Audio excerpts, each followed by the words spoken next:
won't go past thorn and ash and snow. Maps are burned, but we don't slow. We fight for tales untold, bound forevermore. Boots hit the ground like war. Shields clash, we beg for more. Hearts like thunder, breath like flame. Call our names, ignite the lore. We're bound forevermore. We're bound forever. No crown, no guide, no peace. Just storm winds off the east. Dragons sleep beneath our feet. We sing through shattered teeth. Bound forevermore. Scars are the map we wore. March till we find the core. Eyes like fire, fists like stone. No way back, no second door. We're bound forevermore. Bound forevermore. One step, all in. One spark, begin. No gods, just kin. This war we win. Final double down.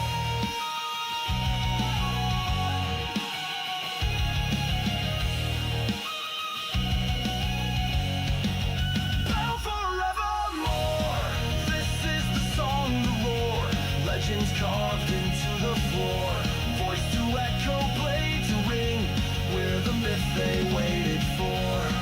We're bound forevermore. We're bound forevermore.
A shipwreck looms, her sails like bone.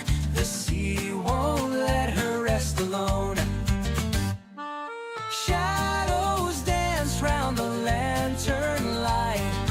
Bones and gold in the dead of night. Raise the flag and sound the bell.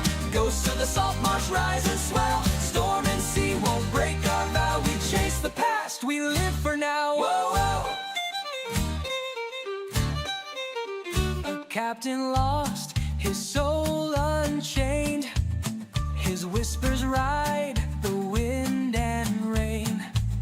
They say his treasure still remains buried deep beneath the waves. Shadows dance round the lantern light. Bones and gold in the dead of night. Raise the flag and sound the bell. Ghosts of the Saltmarsh rise and swell. Storm and sea won't break our vow. We chase the past, we live for now. Whoa, whoa.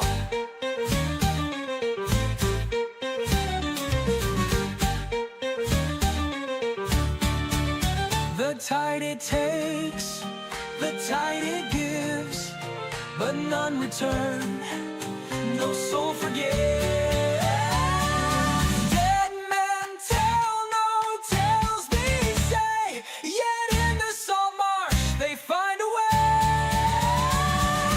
Raise the flag and sound the bell. Ghosts of the Saltmarsh rise and swell. Storm and sea won't break our vow. We chase the past, we live for now. Whoa, whoa.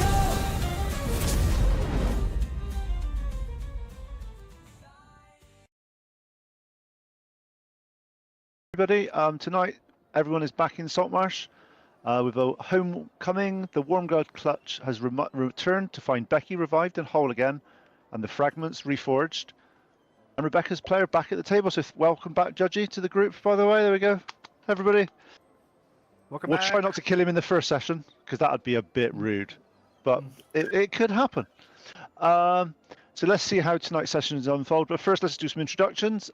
I'm Pete, and I'll be your DM this evening, guiding through the adventures of Saltmarsh. And I'll just pass you over to Tim to see if there's any news or anything that needs to come out from the boss's mouth.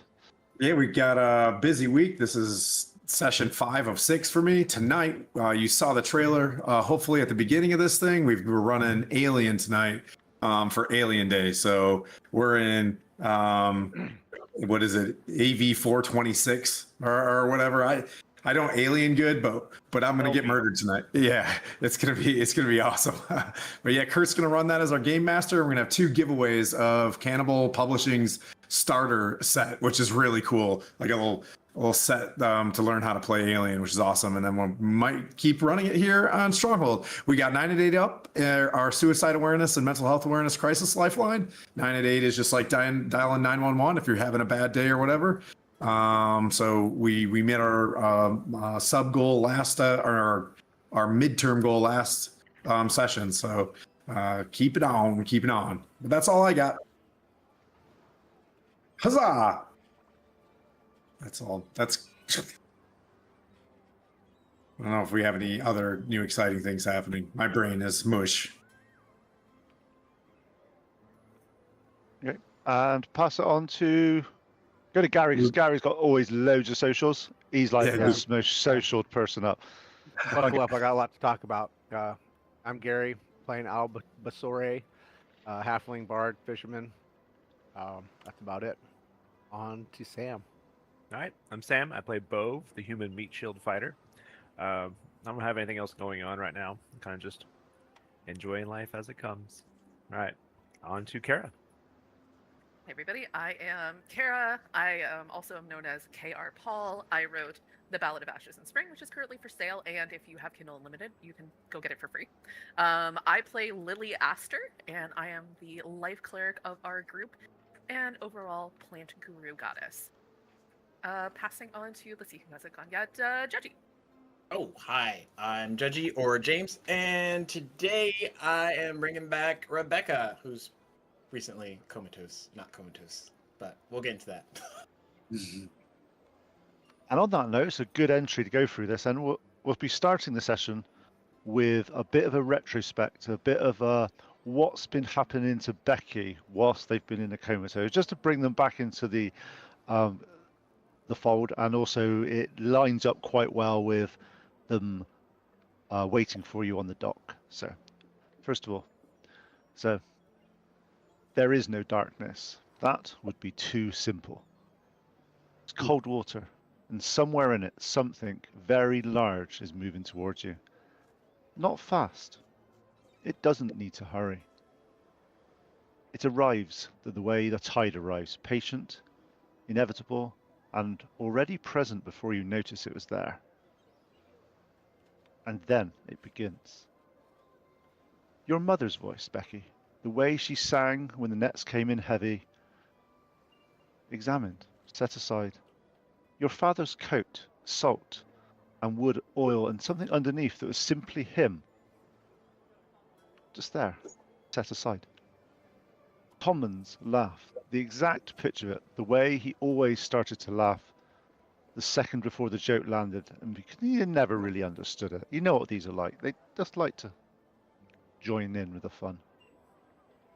You understand the way that you only understand things in dreams. But with your conviction, you understand that you're also being read. There is a book beside you. Was it there always? I'm sure it wasn't there a minute ago. You don't recognize it. The binding is something old and dark that is not leather. The edges of the pages are worn smooth by hands that are not yours. No title, no markings that you can read. Just the weight of something that has been lifted and filled multiple times over. It is open.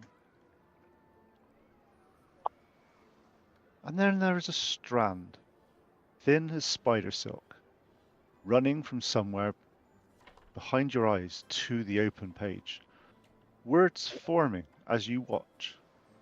Your words, your memories, your history, being written in a hand that you have never seen, in ink that glistens like deep water under no light at all. You try to reach the strand, try to pull it back. However, every time you try to grasp it and hold it, it's like trying to grasp smoke. The thing reading you, it's not cruel. That's the worst of it. It does not linger over the painful things. It just passes through them as if they're just fragments and information that it needs to recover and needs to record. The fire on the water, the wreckage, the sound the sea made when it closed over your brother. Each one is noted in a way a merchant notes, or say an accountant just writes numbers down. Efficient and unmoved. To this person, you are not a person. You're just an entry. Some data that is harvested. More pages turn, more words form. Your training, your oath, the faces of the people that stood beside you, each one lifted, examined, and filed. The strands keep writing and the book keeps filling. This goes on for some time frame that you're unable to quantify, but it seems to be for as long as you days, weeks, years. How long were you in the coma? And then it starts to reach deeper towards something it actually wants. You feel it, a pull towards something old that sits in your blood, like a cold current running beneath warmer water. You have no name for it. You only know it has always been there. And you know with a certainty that there's no logic behind this, because this thing cannot have it. But you cannot stop it. You are not strong enough. You're not even sure what you're trying to protect. But something else is. The bite mark on your arm goes cold, then hot, then the ink from the bite of the 1,000 teeth starts to spread. Not the ink in the book, yours. The shadow that has lived on your skin since the marshes, since the ancient rage you swallowed down and kept.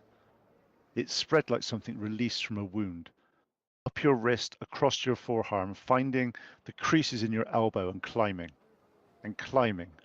until it crosses your shoulder and settles there and stops. You watch it happening from somewhere above yourself. Your whole arm, dark as ink dyed into stone, still warm, not a wound, something settling there that was always meant to be. The strand reaches towards the page, starts to waver, the words not forming. It tries again, finds nothing. This new page lays blank.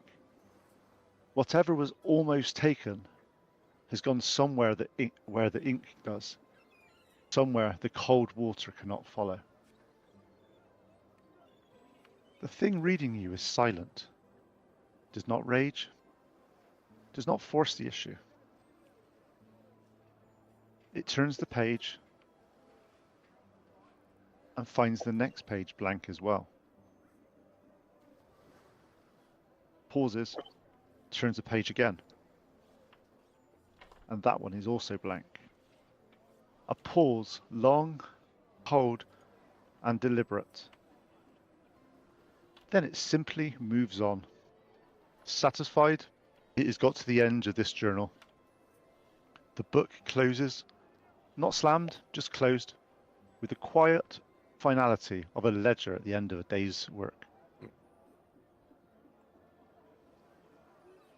Becky, you start to feel yourself falling, as if you're in a dream, unable to control it. For the next period of time, all you are feeling is the wind rushing up past you. Then you land somewhere softer. The cold is gone. There is salt in the air, but it is warm salt, the smell of a low tide and fish and wood smoke. Somewhere nearby has lit a fire against the evening, and you know this smell. You grew up with it. You start to look around. But the harbor's definitely, this is different. You start to recognize small elements of it, maybe just part of the dock, part of a building, part of the way it's done. Oh, but these are rougher, smaller. The docks are timber and the rope where you remember the stone and the iron fittings. The buildings behind them are lower. The streets between them are unpaved.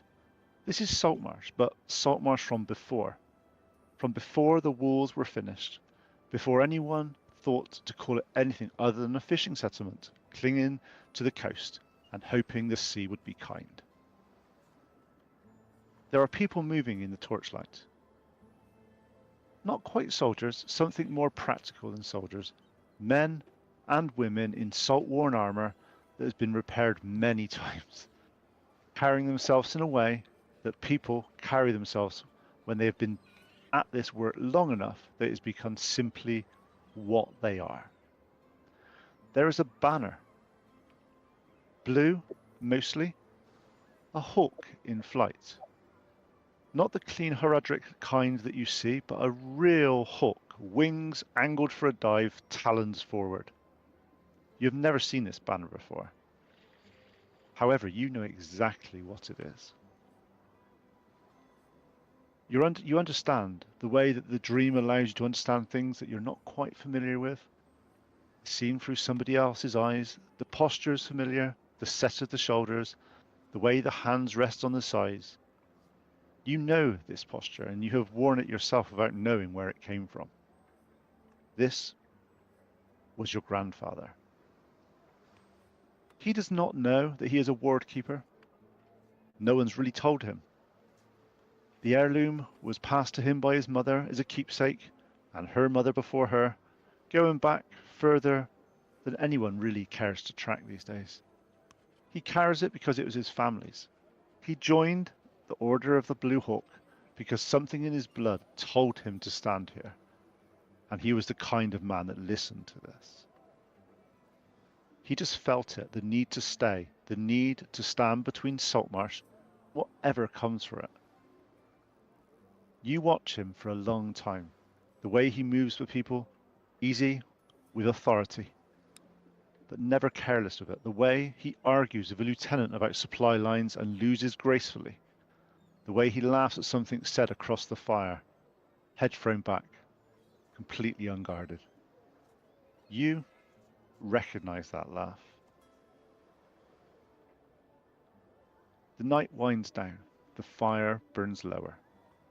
His people drift away, and he stands alone at the edge of twilight, at torchlight, looking out to the water. The same water that you have looked out your whole life. The same dark lines where the sea meets the sky. He then turns. He looks directly at you. This shouldn't be possible. You are a memory inside a dream. You are not there. And he has 500 years. So he looks directly at you anyway. His eyes are your father's eyes. The same color, the same steadiness in them, the same quality of paying attention without making you feel watched. He does not speak. He simply looks at you and nods. Not a greeting, not a surprise, just recognition. The kind you give someone who's arrived exactly where they're supposed to be at the end of a very long wait. As if he knew you were coming. As if the order was never truly finished, only interrupted. The torchlight fades, the sound of water remains. And then somewhere in the grey between sleep and waking, you feel the heirloom, or the memory of it. Warm in a way it's never been before. Like something has finally happened to your heirloom. You woke in a corridor you did not remember walking to. The lizard folk shaman was there, a clay cup, cold liquid, bitter and wrong. You were told to drink. You did. The haze thinned, and you walked to the dock, and you waited. You've been waiting here since before light came, and now on the horizon, a cell you thought you would never see again, growing, coming towards shore. It's a sea ghost coming home. But as she comes in, as the light grows and the distance closes, something is wrong. You can see the deck, figures at the rigging, at the wheel, at the lines. You recognize that they are not the crew. You see lizard folk are sailing the Sea Ghost into Saltmarsh Harbour. Her friends are at the Laurel, alive, looking a bit more wizened, a little bit more knowing. But where's the crew? Where is Kaz? And the gangplank comes down as the Sea Ghost pulls into docks.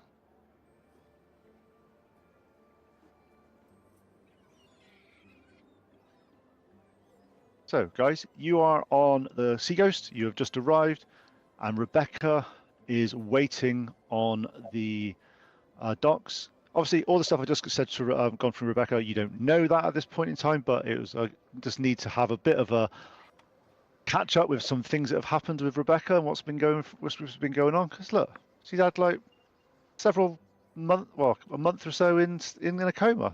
Things happen. So, what do you guys want to do? This is up to you guys now. You've now arrived at the Saltmarsh and you see Rebecca standing at the on the docks.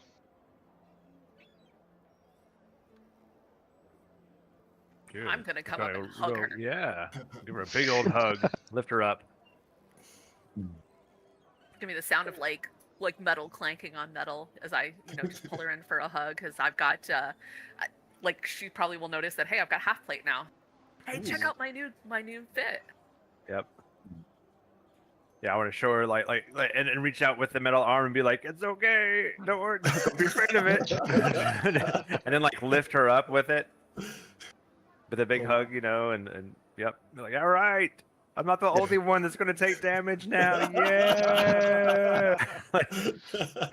One thing you notice, Rebecca, you do notice when Bove picks you up, it's as if she's picking up a child.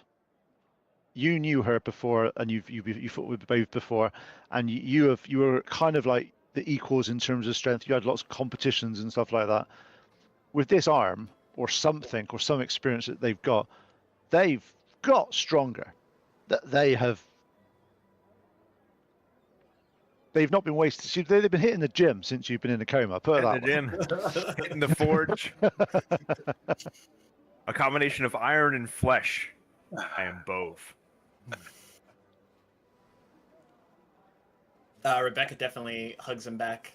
You can see the excitement on her face as she looks at you all. It's been a while. Too Missed long. you, sister. Missed you all as well. Is everyone safe? Currently, at the moment. So, Okay. but how are you feeling? You're the one that just, I guess, woke up. I mean, all things considered, I guess good. As good as All right. can be. Goodness, wow. Well, are you ready for battle or the things that you need to do? We just got back, but we have a lot to do, prep for. But also, we don't really have a lot of time, unfortunately. Are you well enough to join us and to assist us?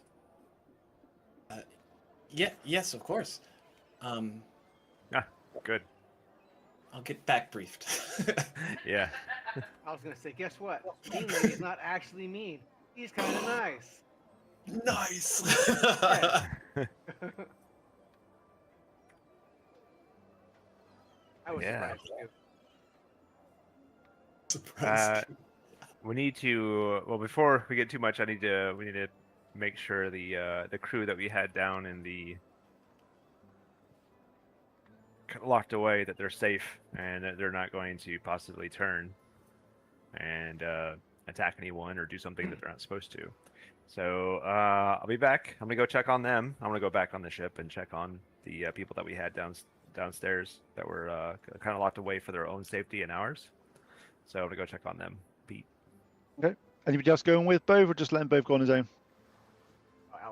I think I haven't left the ship yet. I think I'm just clipboarding it and tying things off, and letting obviously Cass out of the hold and things like that, wherever they were at, because I know the shanties were keeping them from losing their mind or whatever. But yeah. Okay. And so, then jump over the gun wall and run up to Rebecca as well. Okay. So on that note, then first of all, Bove and Anton go up to Kaz. Kaz is. Give me a perception check, please, for both of you. We're Dungeons and Dragons. We got to roll some dice. This is the way it works. Not very good. That was a 4. I got a dirty 20. Nice. Rolled a 15. So whilst you're there, you notice that obviously there was a few the crew that were a little bit not acting themselves, and Kaz was one of the main ones. As you start to talk to Kaz and ask how she's going, she responds, "I'm all right. Well, I think I'm all right. I just keep losing time.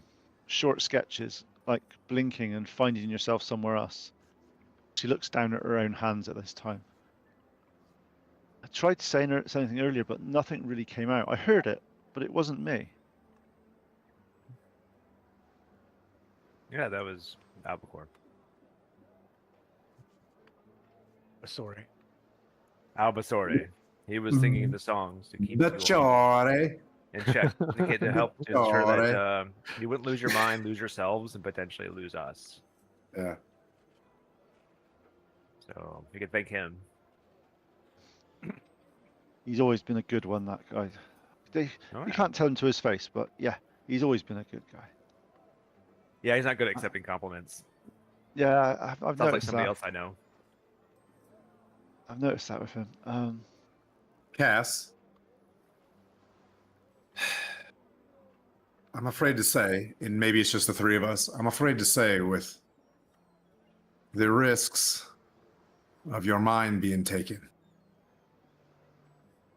I want to break this to you, but I don't think you will be fit to journey with us on the next go. Maybe you are best to serve here in case there are additional attacks, but as you can see, your mind will not be shielded when we go to the Aboleth, and that is our next step, to go to a place where the powers are going to get far more severe. And I need you to make the right choice.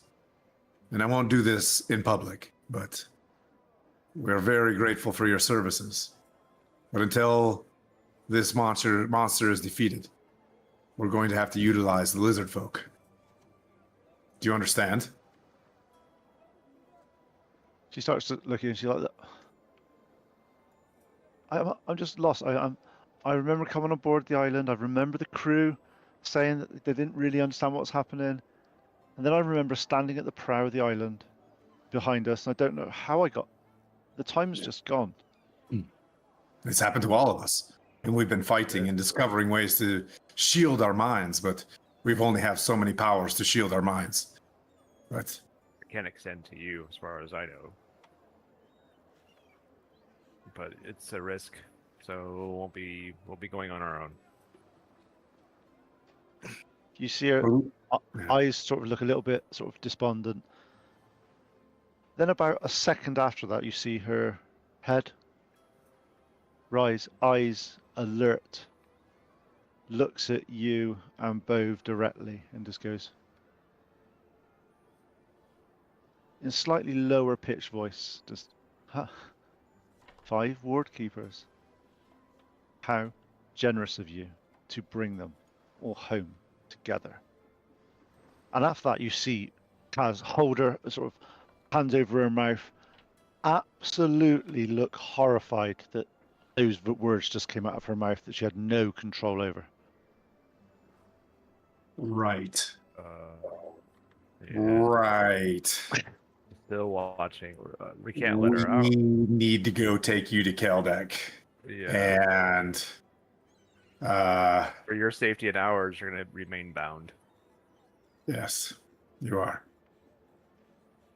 We won't keep you in the hold here, but Bove, and I think we have some shackles or whatever, but do you want to do the whole suitcase to wrist thing with Cass?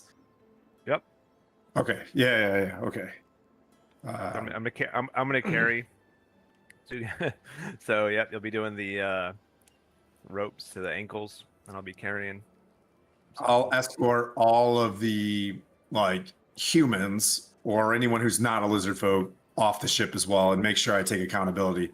And then I'll put Gorthak and Narthok to watch the ship and make sure they understand that no humans are allowed on the ship, just us, just the ward keepers.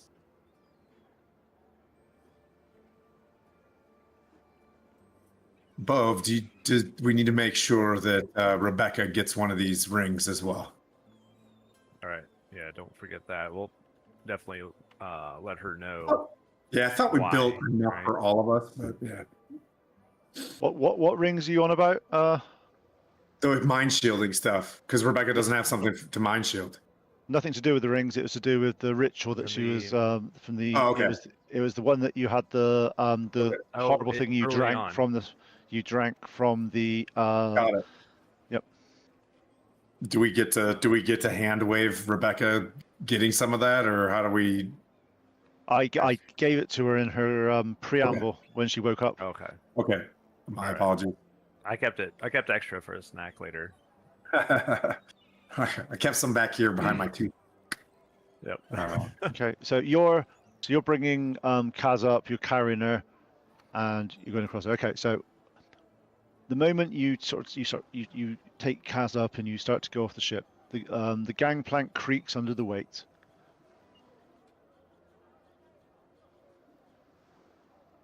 She's always carried. She's looking around as she's being carried. One thing you notice as you're taking her towards Kaladek is you're moving through the harbour district. People stop, not dramatically, just the small freeze of someone who sees something that doesn't look right. They look at you. A fisherman puts down a crate. A woman outside a shop stops mid-conversation. They know Kaz. Half this town has sailed with her and knows someone who has. Nobody says anything. Nobody asks, but they just watch her pass and then look at each other. I want to try to do a persuasion to kind of let the people know this is for her own good and not just for hers, but for ours and yours, the people here. We don't mean to hurt her. It's to keep her from harm. Is why she is bound. Give me a persuasion check. I'll assist. I will not. I drip into a puddle. Actually, I see Rebecca and I'm like, wait, what? I just. I have a +4 in persuasion, so I got a 21. Nice. As you address the crowd, there's a few murmurs, a few things of, like, then it's like, well, the Worm Clutch wouldn't steer us wrong. They've done so much for this town. Well, as long as she's getting the help that's needed. But you do see a few people, they're taking it a little. They've taken it well from what you said, but they're not. It's not a decision that they fully understand. So Yeah. Okay. Just accept that response and just keep moving on. okay, so you take it to Kaladek, and we'll go back towards the ship for now, just to seal this bit. Obviously, you guys have arrived, and there's Rebecca. What do you guys?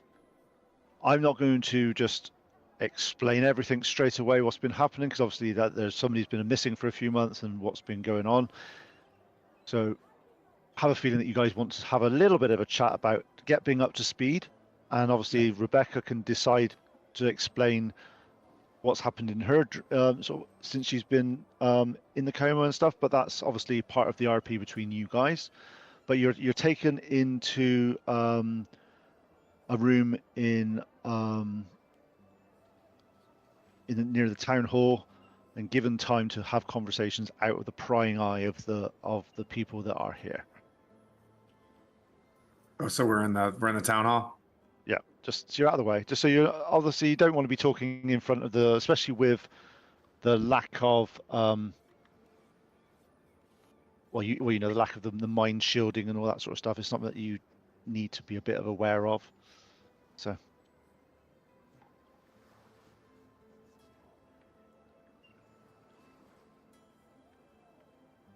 And for the reference, I will not be pushing anything to be explained and to be said to Rebecca. This is up to you guys to what you want to tell Rebecca, because she has not been here she's been off the charts since. And if you guys want a slight reminder of when that was the first time you met the Aboleth in that room, when you did all the timey-wimey sort of various things was happening with all the psychic sort of aberration-y stuff, and you sealed the aberration away using the two parts of the fragment, one which was Rebecca's and one which were Al. So that was before Seaton, like way before Seaton, and before it's like at least 3 levels ago. Girl, we got so much to tell you. Yeah. Dang, that's a lot. Like, come on over here. I'm gonna show you my new fit. I want to see yours. Also, by the way, like, we tried our best to keep y'all all safe. Could you tell it all, like, any of the things that we were doing for you? Because, like, holy moly, we even made like a giant circle to keep everybody safe, and like we were weaving spell. It was crazy. Like, I've never seen that before. Like, were you just straight up comatose, or were you able to see any of that? I just want to know, because like this was new magic for me, and I want to keep all the notes. I saw things. not necessarily any wards or anything like that being put up, but it's almost like there was someone documenting my life. And I also saw my grandfather, which How was that? interesting.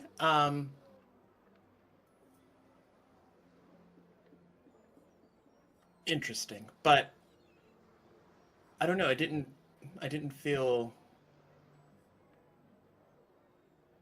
too much darkness, just minor bits and pieces here and there. Obviously, whatever y'all did do worked. Otherwise, I wouldn't be here now, I imagine. Of course, how could we leave you behind? We had to make it work. We did. Yeah. And we have a great deal ahead of Not us. there. Are we there? I'm not there. Yeah, I you're think all we're there. all You're, you're all there. Yeah. Oh, I'm back. Oh, and dropped him off. Came back. Okay. Sorry. Yeah. Otherwise, it gets a bit messy. That's just being Yeah. I'm being the easy hand wavy DM. I like, You're all in very the same cool. room. I like that. All right. Oh, by the way, I just heard like a massive crack of thunder. So if Sam and I drop offline, it's because we got like. Ooh, the aboleth will take you momentarily, but yeah. I think Antoine's not trying to make it awkward or anything, but he's kind of just like trying not to stare at Rebecca while he's at the table, but he's clearly, On that note, really happy. give me a perception check, Anton. I have rolled 3 6s already today, and this is my favorite die, and I don't want to fire it. But that was a very low perception check. Sorry. Okay, it's a really low check because it's fine. It's a DC 5 check because I'm being that nice. So that's fine. Yeah. See, your dice got the exact number that it needed. You see? Thank Okay, you. good. I don't deserve this after last weekend. But yeah. Oh god. You notice Rebecca's hand, and the hand looks like you've obviously been on the sea for a very long time. You've done, and there's been various incidents with squids and various things. The color of Rebecca's hand looks like it's been dipped in the ink of a sort of like that sort of like slightly off bluey black type ink that sort of that has, and you start to see it. And you see this goes up and it goes into her like tunic. So it's like, Girl, we didn't do that, did we? What is that? What's that? basically when you're in the bit of thing I told you about is do you know that you had your bite with thousand teeth, which is your shadowy thing? Oh yeah. That's the bit that's spread over your arm and it's all the way up over your shoulder. So your whole arm is that blacky inky color. Oh, that curse. And that's what Yeah. that's what basically protected you from the aboleth going deeper into your. Oh, a very fortunate curse. Interesting.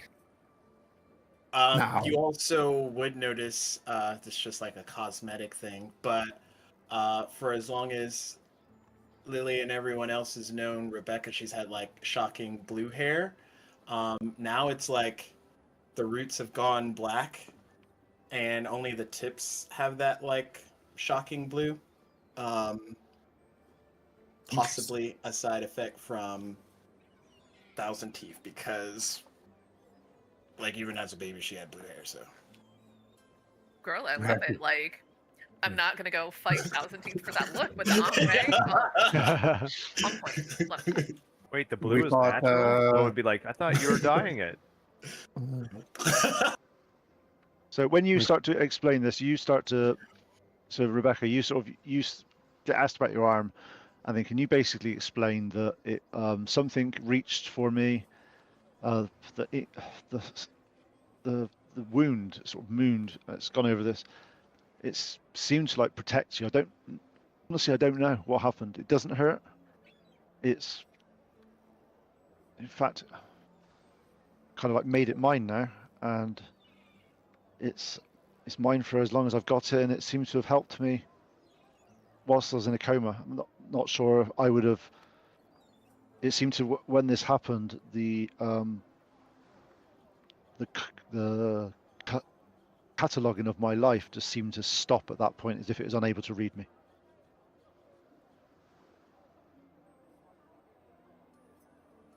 Lily's over here like trying to take notes, figuring out if she can do that to her hair to have like green tips. Oh, Maybe not.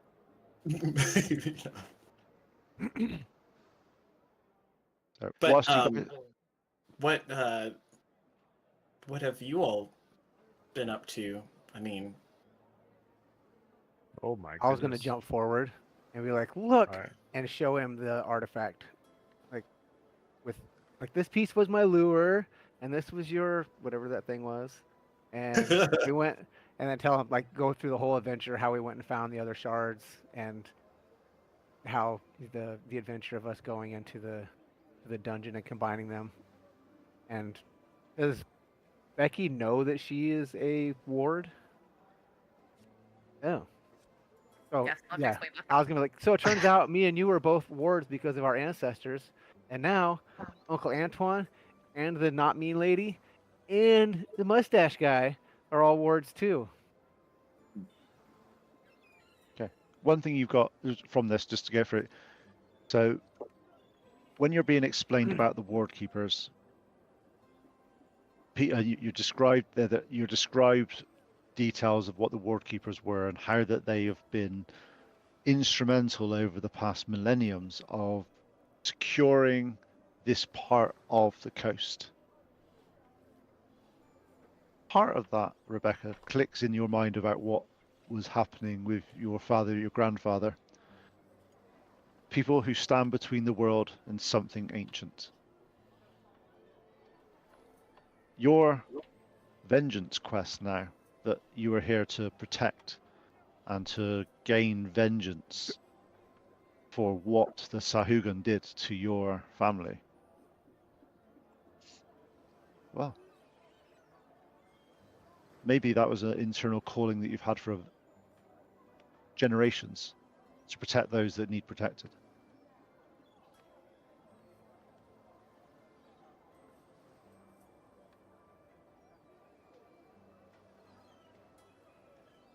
Ward So keepers. Sounds cool, Yeah, huh? it's all kinds of confusing. Okay, so if you look at the lure, you do recognize parts of your talisman in it. And you do get a feeling that whilst this is ours, this is something that you would be able to use in a pinch as well. I will also get serious for a second and say, it sounds really cool, but it's also scary. A lot of people have died because of this, and we can't protect everybody. Are all the people still unconscious on the beach? You haven't Or got to they- them yet. You're dealing Okay. with this bit at the moment, but you'll Okay. find out very imminently on that bit. Okay. When we left, almost all of Saltmarsh was turning into fish people, and Lily and Kevdak did everything they could to slow the process, but we're not sure how that's working. We thought you were going to turn into a fish person too, or I did. That being said, we don't know what could happen next. And we're running out of time. We've got Rebecca, and I'll look at everybody. We've got what we need. The next step is to get into the ghost and head back to the Aboleth. It's the only next step that I can think of. We can speak with Kaldek or anybody around us if we can find weapons or something to help face this awful creature, but I don't know if there's anything else before us. But the longer we have this device, the more endangered Saltmarsh is. So we need to refit the ship as quickly as possible and get underway.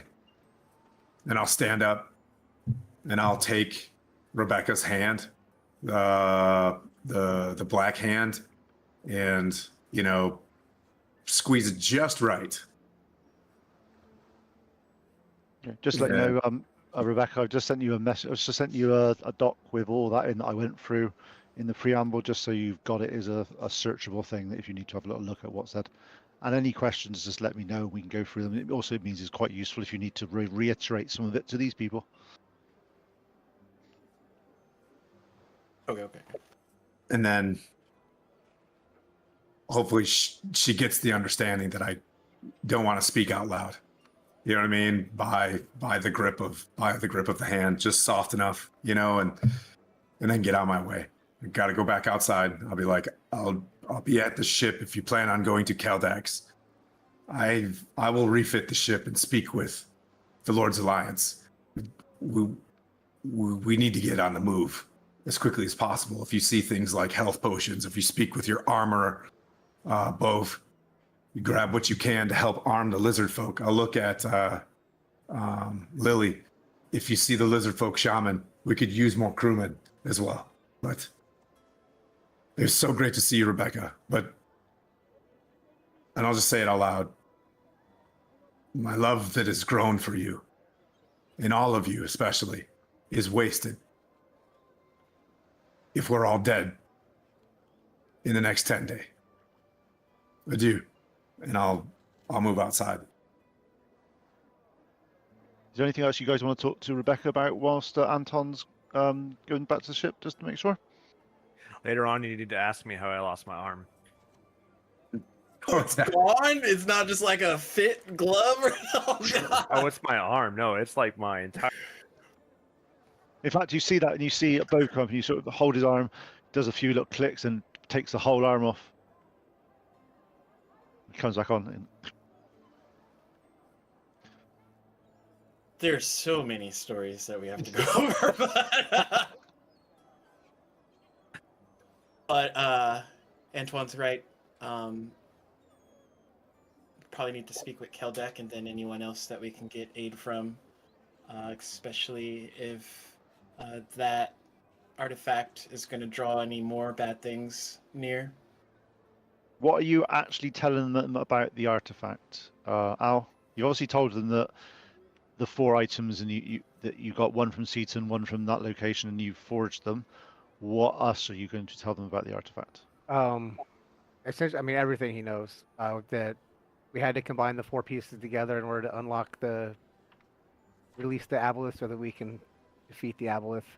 And that the aboleth has been using mind control to force us along the path that we were kind of already taking, which makes us a little concerned about if it's the right path, because why would it want us to take the path that we were already wanting to take?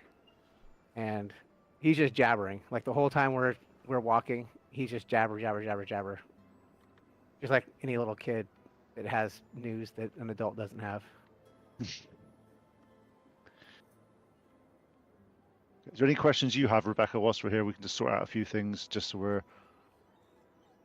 nothing's off the table. Just ask questions, and if anybody, we can just go through some stuff. It's not a problem.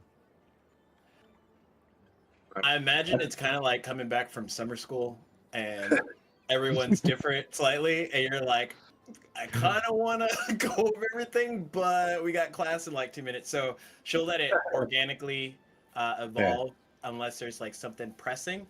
But she believes all the big things have been, or at least she can kind of sense the immediate danger.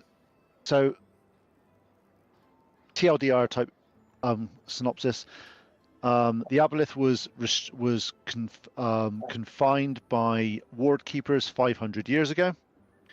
Those ward keepers then split the item that had locked it up into 4 pieces and sent them into different directions with individual ward keeper bloodline. 1 was yours, 1 was Al's, and 2 were others.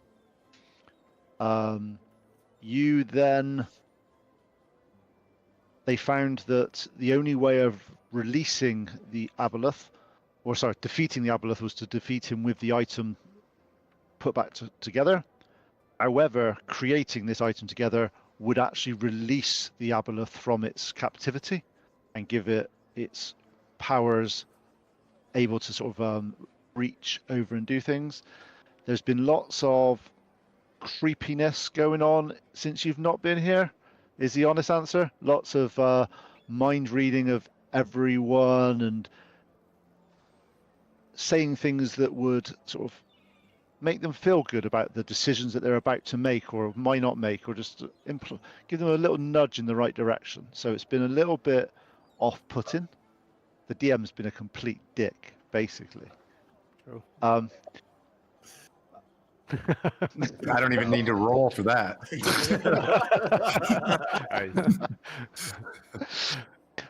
However, then there was an item that Lily found, which was a ring of mind shielding, which was it was quite weird because it was very hard to play as all players could be read apart from Lily. So when Lily was doing things, she wasn't getting quite the ease of responses as the other ones were, and it took quite a few episodes for that to work through until it was like, oh, that's why that's not working type thing. It was, and you then found that the lizard folk were also being less likely to be influenced, and they found out that there was a ritual that young lizard folk went through, and you had to have do a load of sort of XYZ things.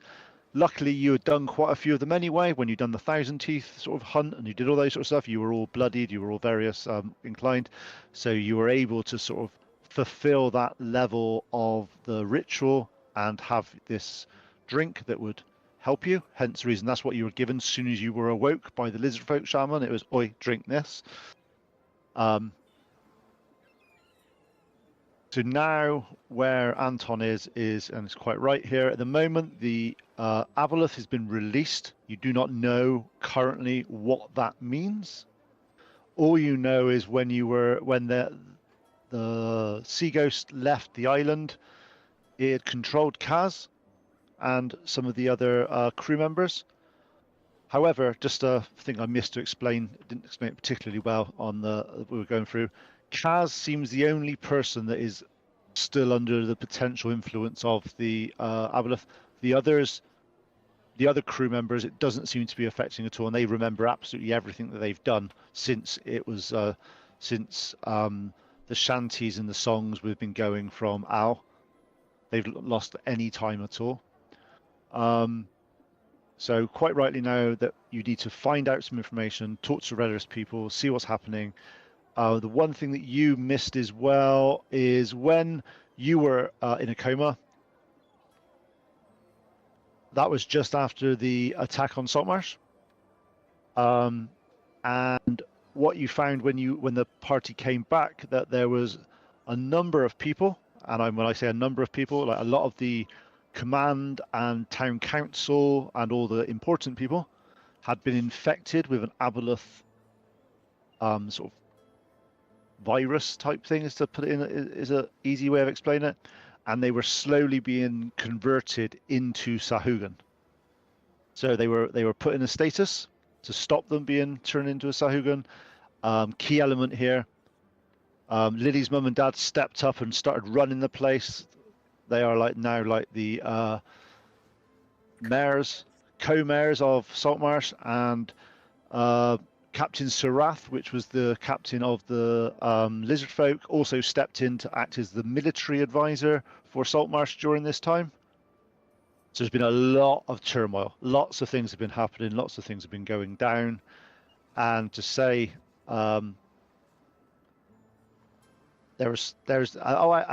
we missed the most important aspect. The party don't like sharks. Oh, too soon. No. Yeah. I will punch one of those in the nose. Yeah. Sharks are bad, okay? But they love land sharks. They just don't like sea sharks. Oh yeah, land sharks are great. Yeah. Filet. Filet. Okay, so what we'll do is we'll just go as you're walking back through Saltmarsh now, just to go through a few things, because this is just as you are just going through. There's just a few sort of key sort of things that just to solidify when you're doing things. So as we get ready to leave, real quick, I want to actually hand Rebecca the artifact, just like so she can acquaint herself with it and see if that's gonna awaken anything or do anything weird, because this thing does weird shit all the time. it doesn't seem to be. It seems to attune to you. It looks like it's for you. However, it looks like if there was some instance where you weren't, maybe it would form a bond with Rebecca. One thing you do know from this is if you were using it, it would allow you to cast some spells. Basically, it's a bardic item that allows you to cast spells, but we'd have to change it in some way for you to use it. But it'll be very, very similar. It's like one of the, do you know, like the instruments of the bards that give you like a list of like Yeah. six or seven spells? It's very similar to that. It's just a little bit different because we didn't have one that did the right spells for this type of campaign, so we've themed it based on sort of Abelothi type and seas and stuff like that. I imagine she'll study it just so she recognizes it, what it looks like. But give it back to Al. I think you need to keep hold of this, Al. Yeah. I just wanted you to be able to see it too. That way, just in case something happens, everybody knows how to use it.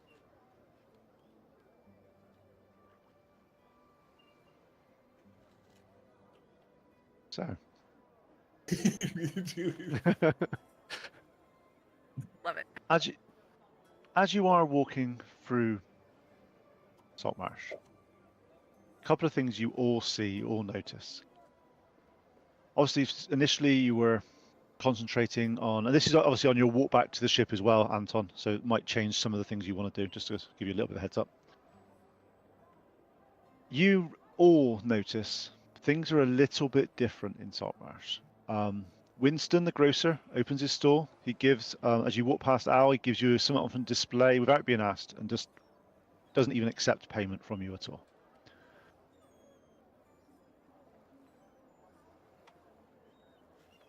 Can I just actually have some perception checks from all of you guys? It's a very low DC, but it's just I just want to see if 16. hey, 17. nice, 23. nice. 6. I don't see anything at all. At least I got that roll out of the way. Two of you see shit because you're just maybe you're too reminiscing over hairstyles and clothes and stuff like that. Yeah. What do you think of my frosted tips? I'm lightly braiding one of like hair together. And also, Becky, you wouldn't probably have noticed this anyway. So you've got a way out of this one, so you're fine. Okay. The other three of you, quarantine tents at the Temple of Procon. You remember them being sort of 3 or 4 largest tents with ribbon round the outside of them to stop people going in, like as a sort of boundary type thing. You recognise that there's only one tent left there now. Can you say that last sentence again? I'm sorry, I was responding. There's only one tent out of the 4 that are left in the quarantine tents. Okay. Right. Oh, because they passed away? Or okay, we should go check. You haven't got that far yet. It's either really good news or really bad news. Right? Yeah. I'm just going to assume that's really bad news and keep walking. Al's an optimist. He's like, oh, look, a bunch of people must have been cured. Must be bad. Al, why don't you help me with the rigging, buddy? Okay. Yeah. I want to keep his spirits up. I'm going to gaslight him a little bit. But you are recognizing that there are people walking around Saltmarsh. The last time you were here, and it wasn't even that long ago, a couple of days ago, things were a little bit more downtrodden, a little bit more, how are we going to get through this? Is this going to even work? I don't know. What's happened to all our leaders? However, now there seems to be some optimism in the air. People are talking. There's the odd children that are still running around. Actually, every now and then you even hear like a actual laughing and sort of, which is, children are resilient creatures. Things happen to them and they bounce back a lot faster than us adults. But there's actually people playing and they're doing stuff and looking around. You even see the odd sort of inhabitant of Saltmarsh just getting on with their duty, getting on with their day, but not. They have that spark on them that looks like they're actually. This is a good day. This is something that's happening. This is not. It's not as downtrodden as it used to be. Just something quite sort of different. Is there anybody you want to check in on as you're walking through town? Yeah. Ilyander, who I want to meet, and bring in Seralith as well. Sarath. Those are the ones that I want to get in touch with. Talk with Okay, my yep. parents, not just to talk with my parents, but to talk to them in their capacity as the town's co-mayor. Okay. I'm gonna head to the forge, blacksmithing forge to talk to Thorak. I Yep. would want to check in on the dockmaster. Yeah. And of course, the random ship captains that he's sailed with and fished with and that kind of thing.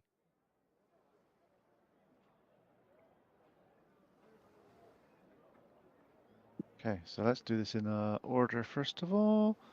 So let's go and see Bo first of all. So actually no, Anton, because you asked first. So first of all, you start to look for Iliander and start to sort of find Iliander's doesn't seem to be anywhere. She seems to be off doing things. However, you do find Captain Sarath just outside of the town hall. And as you walk towards it, you see him look towards you and sort of quietly nod his head. Huh? Lieutenant. Captain, we're going to need some more of your crewmates. It appears that the humans are being taken over by this aboleth, and the lizard folk have a stronger mind and will against this creature. We leave by the next tide, if we can help it. The longer that this creature is alive, we have reason to believe and not let him know that we put things together. You know what I mean? Like, no one needs to know, in my opinion, that we just did what we did. We just need to continue on. If you remember where some of our fleet was destroyed, we're going to return there. So I'll need about 10 stalwart lizard folk, your strongest that you can get, the bravest. Can you help me? So he's like, well, towns needed protection and we've provided it so far. This is what alliance means. I will have to send word to the Queen to for additional help. But we did not leave when things became difficult, and we are not leaving now. You're very brave. You're very wise. This town will be eternally grateful to you, whether they say it or not with their pride. But it will be known. At least it'll stay with me. You'll always have my hand in battle. If you ever call upon Anton and the ghost is yours, just as it is the Lord's Alliance. He grasps your hand, shakes it. Whatever you guys are doing, look around. Take it in. This is the reason you exist. As he looks around, you see, just like earlier, you see life coming back to Saltmarsh, where that didn't seem a possibility a few sessions ago. So next person, Lily, you go and you find your adopted parents. First of all, you check on their home. Give me a perception check.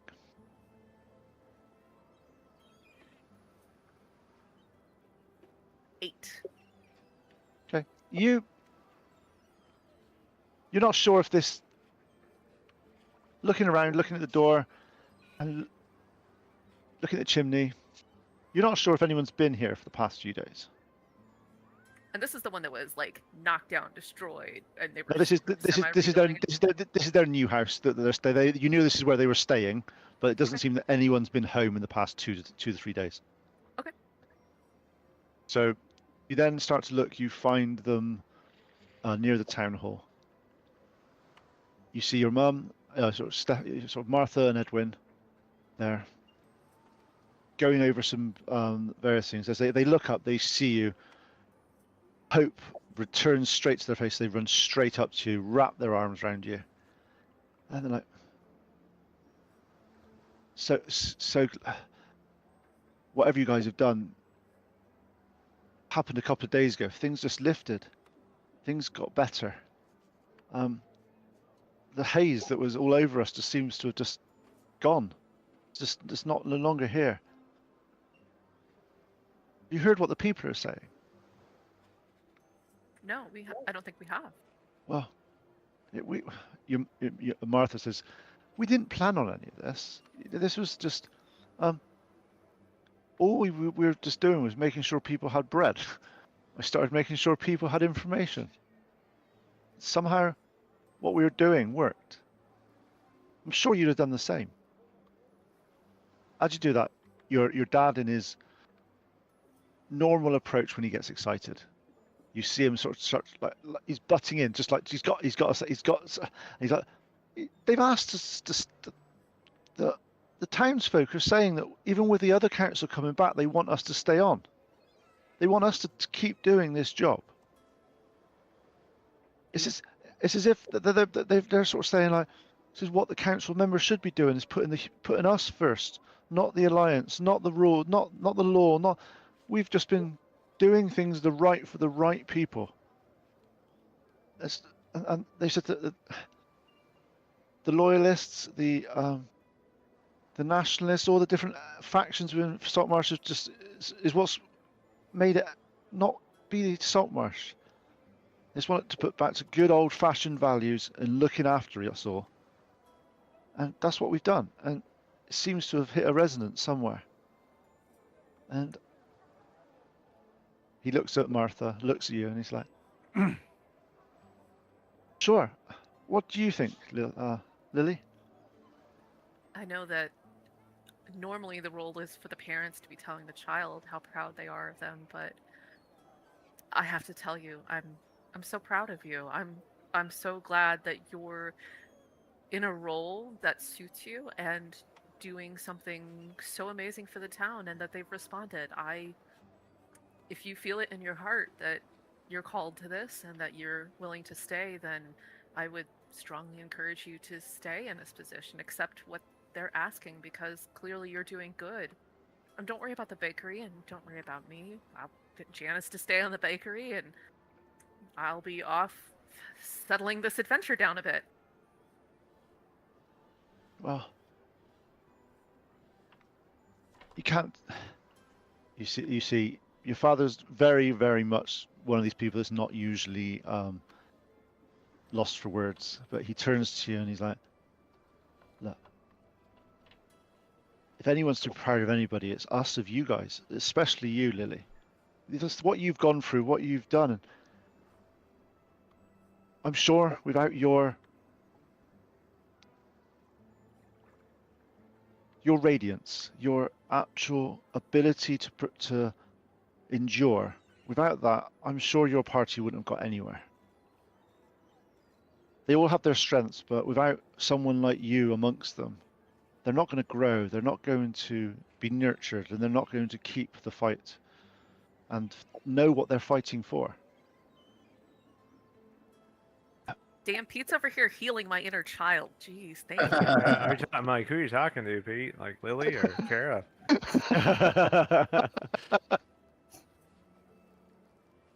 See, you guys all missed the session at Gary Con is all I'll say. There was more. There were tears. Oh, it's It was good good. fun. Yeah. Okay, so they said about the bakery, and one thing that they said is that they've got Tommy back doing the ovens. He was one of the old apprentices that grew out of it, and they've brought him back in to do some of the bakery to help out.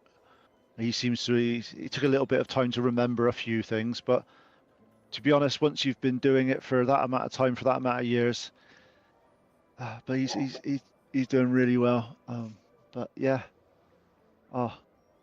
honestly, but yeah, wait, I won't spoil it, but when you talk to Kaladak, I'm sure you guys are in for some good news. Okay. No.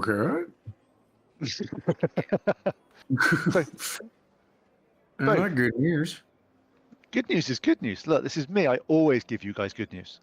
I don't know. Keldak's definitely gonna tell us we leveled up. Yeah, 10. Huzzah! And then it was all a dream.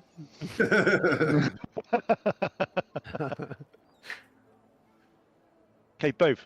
As you go to check back in the workshop, this is one of the first days that you've been back again since Manistrad is no longer with you.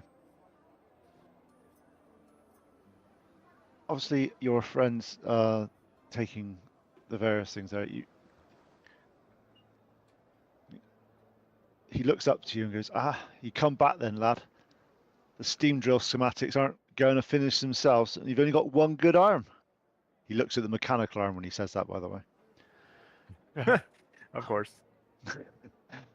Although you seem to have acquired, well, fine. Come here. Let's have a look at this arm. See if we can sort something. And he starts to look. He's going over it. He's like, "Oh, how's things going with you, lad?" They're going as good as they can. But I got some. I've got a journey to take. And I don't know. I don't know how well it's gonna go. So what I want to Lad, do. if you want to talk about it, pick up a hammer. Let's All right. pound some metal, and Start have a pounding some conversation. metal. Have some conversation whilst we're doing this. It's always the best way of doing this. Yeah. All right. Agreed. So we start work. Get to work. Using my strong arm to get to do the best type of work I can do. Even the simple tasks. Like it doesn't have to be like, oh, it's some grandiose like weapon or whatever. But Yep. I want to be able just to keep my mind at ease. Say like, well, in doing so, I want to pass on all my notes and everything I've taken as far as blacksmithing, all the skills I've learned, everything I can, and then hand them to you. So any type of little minor things I've learned over the years. Maybe you already learned them too, but just in case I don't make it back. And if I Lad, don't, lad, this place look, is yours. I'm cutting you off there. You will make it back. I know this in my bones. I've been alive longer than I care to admit. Yeah. And people like you are the ones that need to keep coming back. I value that you're doing this, but you never say goodbye. You don't do that. You dig deep. You make sure people are aware that you're going and what you're doing. Final goodbyes are not for this sort of thing. Okay. Always promise me that you will come back and say that in person. Say welcome us. Be friends. Be welcoming. I'm not saying goodbye to you because that's final, and I don't want this chapter to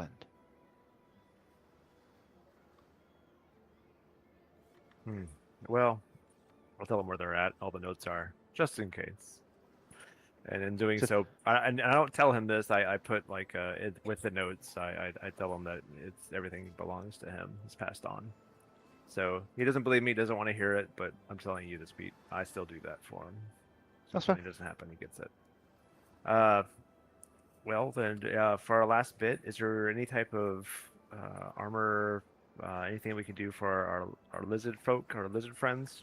They're gonna help out. I told them about the mind control that they're shielded from it. So as am I, so is my so is all of the warm blood clutch currently. If there's anything we can help add that might improve our chances, like you say, you have faith in us, but that's not just goodwills and intentions. It's there's a lot that goes into that, especially with our weapons. And this right here, this mighty weapon that you have given me, it has saved saved myself and also my friends' lives. So I thank you for that. Well, given the strength of your arm and the keenness of your touch, let's sit here. I'm sure we can put some spears, some shields. They don't seem the folk that likes to wear lots of armor anyway, but the odd plate, the odd sort of carapace, the odd sort of pauldron type style. Sure, we can put something together. And to be fair, I've not seen anybody move metal like that without some form of steam-assisted power hammer. You're just a machine for this.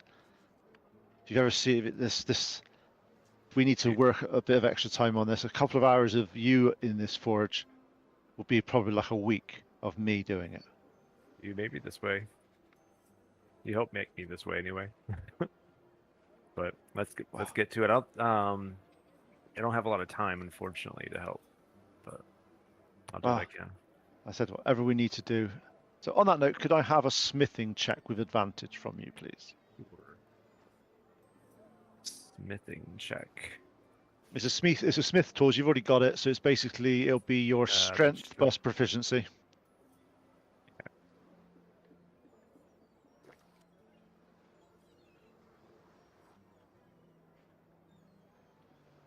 An 11. I rolled a 1. Was that with advantage? Oh, with advantage? No, it wasn't. Thanks, Pete. 22. Double what you had before. Well done. All right. Nice. Okay. But over the next hour or so, you manage to form out the basics of about, I would say about sort of 10 sort of roughly done pauldrons and spears, and your friend will finish off the finishing work over the next sort of couple of hours to get that done and get them hafted onto some poles to sort of turn them into sort of some decent spears for the lizard folk. Because you remember back when you first met the lizard folk, one of the things that they were very much aware of was the quality of the weapons, and the iron and the steel here was something that they never had access to. Hence, they were trading. If you remember, that's how you first met this. So it's something that even just basic metal weapons and armor is an upgrade for them. So, and Al.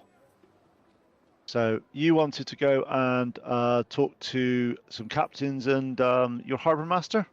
Yep. Okay. So, as you approach the docks, you see Lessa going over the various ledgers in front of her, going through all the various things. You see her deep in pursuit. She's got her glasses down over her nose like this, paying attention. She's doing stuff. As she hears a noise, and she looks up. She takes her glasses off. She says, "Ha!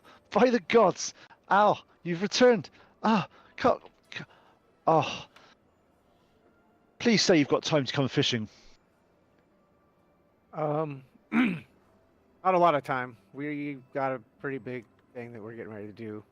Uncle Antoine is in a big hurry, and I think he's right. We gotta take care of this before stuff gets horrible.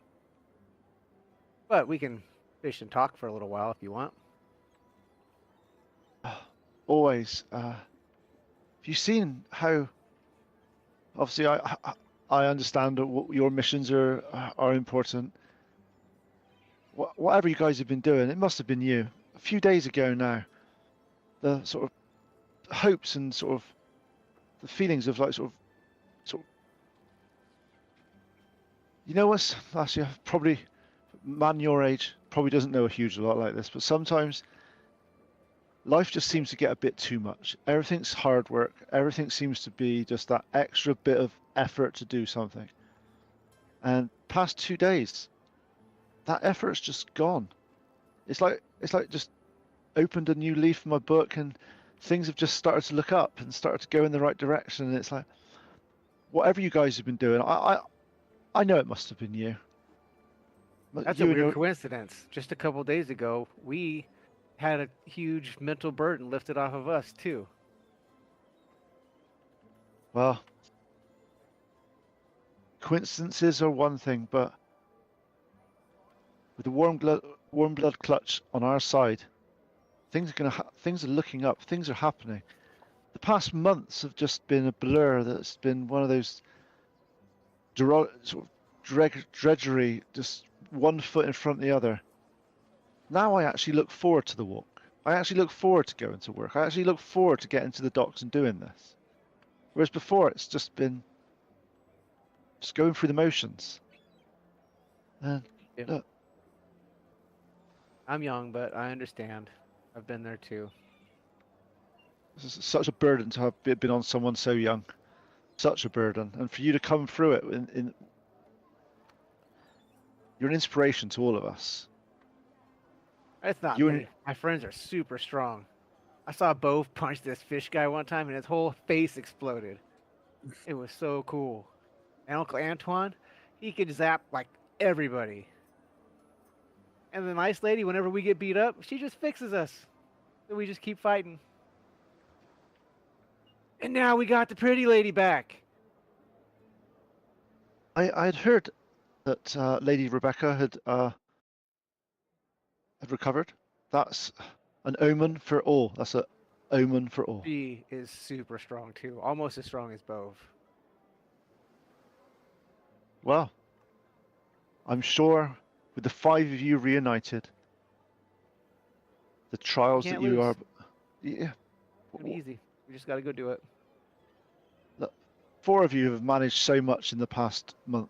With 5, God, the difficulty could get harder. DM notes.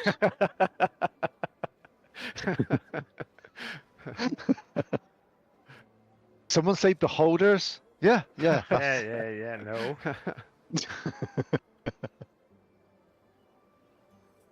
Okay, so she's going through that. It spends the next few minutes, and you start discussing things, and you start.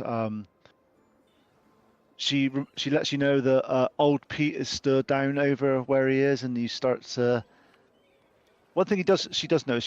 You see her look at your pendant, and she sort of looks up and she says, "Okay, that's definitely different, but God, looks good around you. Looks good around your neck." Feels good too. Can't wait to But come back and do some fishing for reals. Well, look, the past couple of days, the captains have actually been back out fishing and catching fish. Not just the little stupid little weird ones that we were getting at the time. Actually proper. Like we've had a shoal of mackerel and bass, and it's been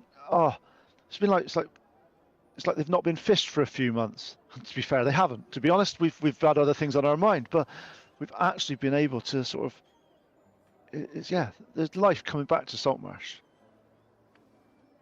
Yeah, but if you go down, you got old Pete down the road.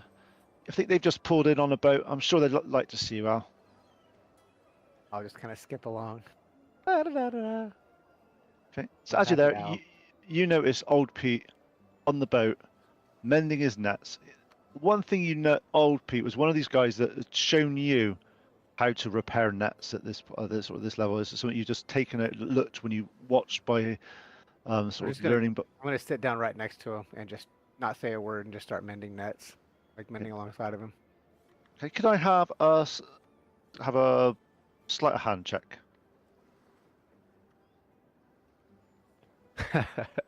Not one. Yeah. Oh, I feel you. Does he I have forgot an a few edge though? things. Yeah, so you're there doing this sort of stuff, and old Pete. One thing you've noticed about old Pete is he always sort of showed you how to do things by examples. Never a harsh taskmaster. He's going through the knots and he's pulling them over in the way, and you're sat to his right, and he's doing that and he's pulling them over, and you notice that as you look over that your knots he's undoing and just redoing in the right way, just with no judgment, with no actual. As you're looking over there, you're like, oh, it's left over right, right over left. Oh, God, it's doing. Oh, God, yeah. As you start to do there for the next couple of minutes, he turns to you and said, I heard the sea ghost come in, lad. Knew you'd be here eventually. You need to keep out of your knot work, though, lad. Look, you need to keep out of your knot work. I haven't been tying these guys in his knots. Yeah, that's true. Look, my grandfather used to say that the sea remembers everyone who sailed in her. Doesn't matter what they became or what they did, she remembers who they were when they first stood at the rail and smelled the salt and thought, this is where I belong. Old Pete looks up at you and goes, she remembers you that way, Al. Whatever happens, she remembers you stood there and decided to call the sea your home.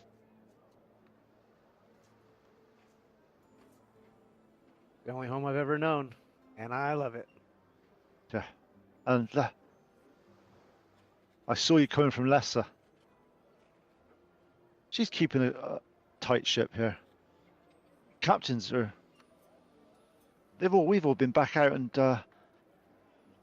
catching fish again. It's been good. Whenever you've got a few minutes, welcome you on board the docks on the docks anytime, any day you've got the time. We're But- getting ready to leave and go do lots of stuff. We got to kill this monster thing real quick, and then we'll be back. Sure you will. And the sea will be waiting, as it always is. As you are walking back from the docks, Captain Whitecrest pulls you over to her ship. Ha, you came back, lad. I'm not surprised. I kept on the eye on the mooring where you were gone. Ah, yeah.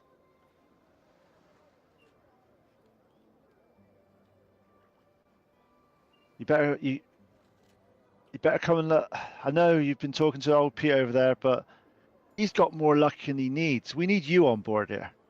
You've always been a good luck charm to get the other captains have beaten me this year. It's only been a couple of days. I'm all falling behind their quota. So That's only you been could- a couple days. That means you got plenty of time to catch up. yeah, but if you come on board, that'll be when you've got time. When you've got time, obviously. I will when we come back. I'm gonna fish with everybody.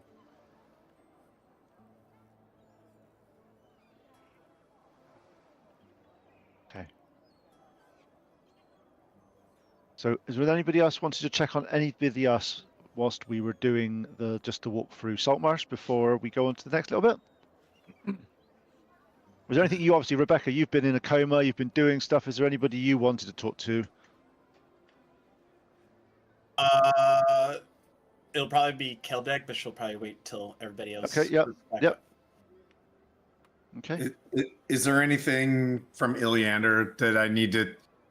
I mean, I could do it after Keldak or whatever if this is kind of like a longer session like that. But I just want to imply that I'm trying to get the ship back in running. You know what I mean? Like, and so if you want to, it's up to you if you want to handle that for time. But I definitely want to speak with Iliander.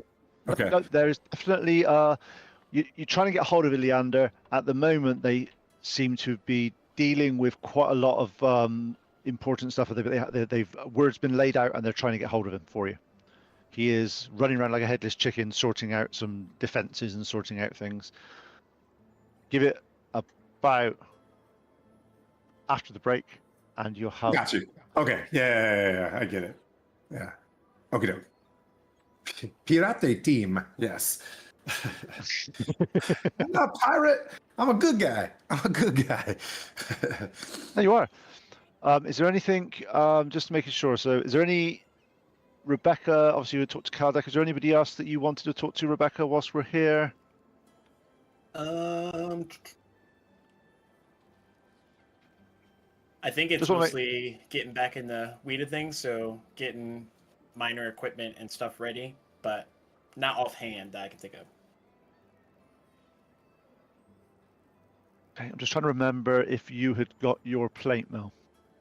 Yes, we made the payment before I went. Yep, and you. Eons ago. Yeah. It's been a while, okay? I have to remember myself when that happened. That was. I think that was like Here's what, new shiny November? armor. Go to sleep. I think it protected you from at least one fight, and then you Yeah. went into a coma. Yeah. Very much worth it then. I'm just making sure on this. So, yep.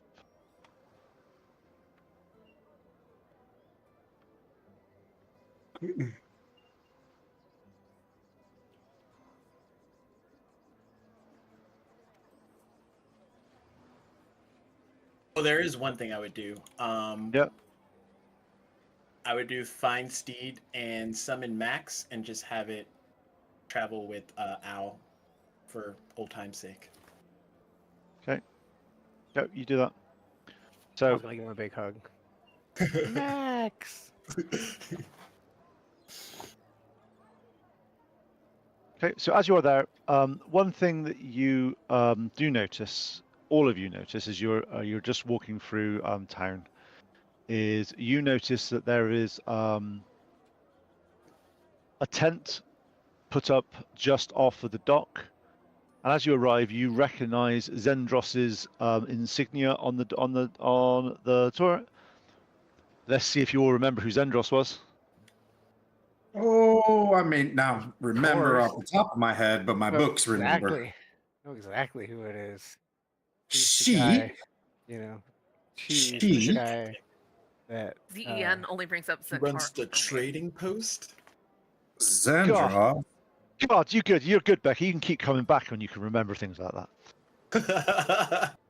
see, she gave us 3 pearls. Seems disappointed. No Oh payment. yeah, the whole pearl exchange. Like, Yeah. I just want gold. She gave me my arm. My free Yep. free arm. Yep. My first Yeah, one. we know exactly who that is. Yeah. Oh, Zendros! so Solar So can play great now. to see you. Samsonite. That was way off. As I'm walking up with Al as well, I'll be like, you know, I just realized today that Cass was a woman. I don't pay attention to that kind of stuff. Yeah. Just, you know, it was a very professional relationship and it was just today. No real life over the table, below the table, whatever. When you said she, I was like, oh, I thought Cass was a dude. Like- See how exceptionally professional of you to just see other Blank. professionals and not Yeah. or something like that. Game recognizes game. Yeah. I don't There you know. go. That's it. Whip on that. He's like, these MFers. We got it though. No, to be fair, this campaign has 1 billion NPCs. It is. Yeah, but that's because it's a rich and vibrant world that you're in. Yeah, yeah. I remember like the first Only few coming from sessions, the I was side like of tapping Korea. out. Dude. It's really hard at the start of sessions on that. A sideline Yeah. for this, guys. When you're going, actually, I got to give people enough information, but if you're somewhere, it's more of a, do you go and give people like a 10-page handout of this is all the stuff you know from Saltmarsh, go read it, because they never will. It's like giving people homework on that sort of stuff. It's never going to happen. Right. If I it would does, it's never- going to be right before the next session. Yeah, exactly. Yeah, I've been there as well. Right? I have been there, so it's fine. So it's like, so Zendros, as you sort of you cross the boundary of her tent, she's like, she looks up from her ledger. She lets you. She looks at all of you, smiles at Becky now that she is back on her feet. I wondered how long it would take for you to come through that door. Sit down if you'd like. It won't be a moment. She sits there, finishes off her line in the pad. She looks up. Well, you look absolutely terrible, and you come back changed as well. That's either very good or very bad, depending on what's brought you here. As she looks around, you see her look at your ward keeper's call. Al, just take note of it and go, that's different. She doesn't ask, she just kind of just goes, that's different. Right, your council has asked me to hold some things on for you, especially just say this in nicest possible terms. Martha specifically told me that this is something that we would need to find. It was not a choice; it was an order, and we chose to accept. She opens the box, and she gives you an amulet, Rebecca. It's a plain silver amulet. Just make sure that you haven't got one of these. I'm not sure if you have. Is it devotion? It's a devotion of things, yes. Yay! Cool. Yeah. So your basically your amulet of the devout is now going to be a +2 amulet of devout, James. So it's been upgraded. Nice. My lovers. It's been upgraded, my lovers. You got All right, things. all right, me babbers.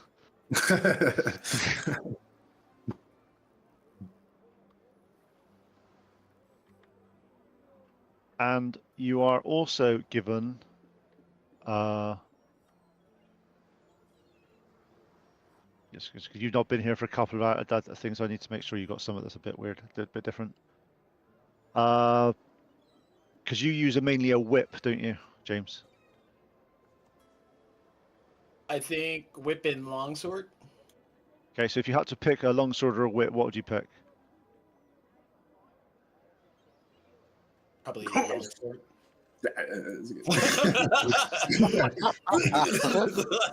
Longsword. Okay. I'm not gonna. I'm gonna do this because it's fun. Give me a second. Rip like 1d2 damage or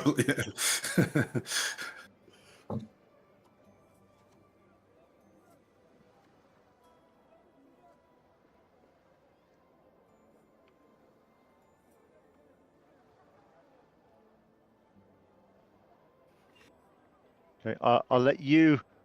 I just want to see his face when I do this. I just add it to your character sheet, and you can figure out which item I just added to your character sheet. Ah.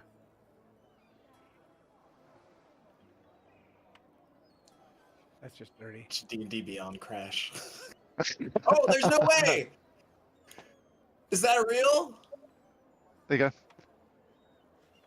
Okay, so you've been given a weapon, and I'll let you. You can If you describe. fucking gave Rebecca the No, Paladin no. the Holy Avenger, I'm rage quitting right now. I'm fucking leaving this chat. I'm not joking. I've played with you for 5 years. I am crude. No, it's cool, it's cool, it's cool.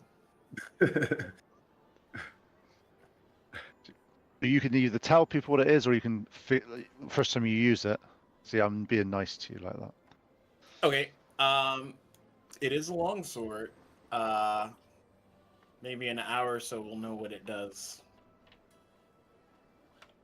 Sweet. But it's pretty cool. It's pretty cool, guys. And for everybody else, to start with, you each get a greater healing potion. Snap. Sandros. We're so very grateful.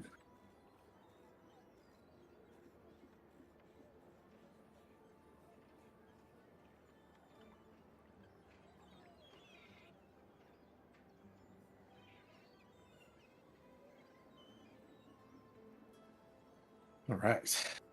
So Don't mind if I do. I will find some more. I'm trying to find as much as I can. This item was something that I'd been procured for a while. Just now seems the time to give it to you, Rebecca. It seems to be the time that is most needed. Thank you.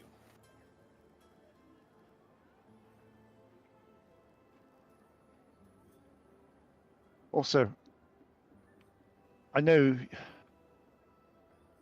I'm not here to. Is there any other items that you are after that I can put word out for? I am not expecting to get them in the next before you leave. You look like you guys are in a hurry. But is there anything that I can put word out for now that everyone seems to be a little bit more or less despondent is the right words I would say. Finding new items and putting new trades in place is something that I need to be able to do. To be fair, Xandros, you do have a fair amount of equipment.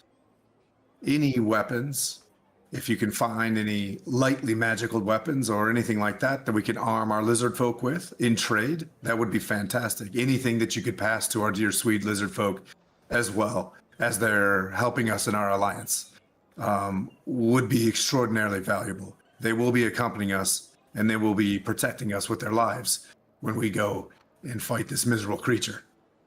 if you can bolster them, we'd be appreciative. And if you can help us fill our barrels full of rum and wine, I'd also appreciate that, because we may not be going home, and we'd like to toast to you before we breach that insufferable tower.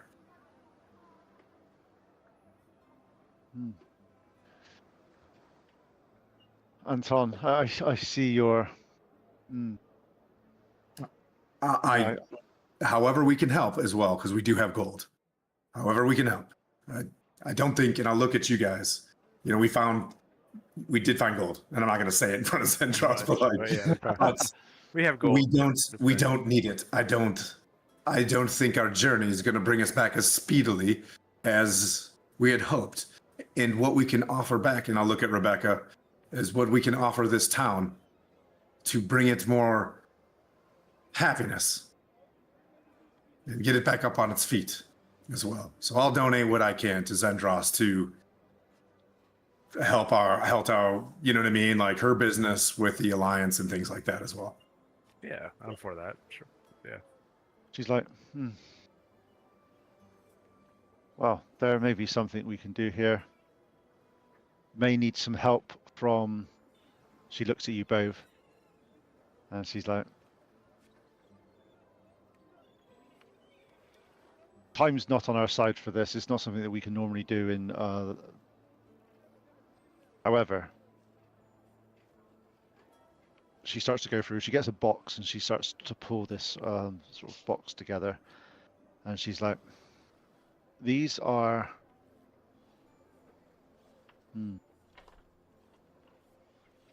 Starts to talk to you, Bove, and she starts to explain.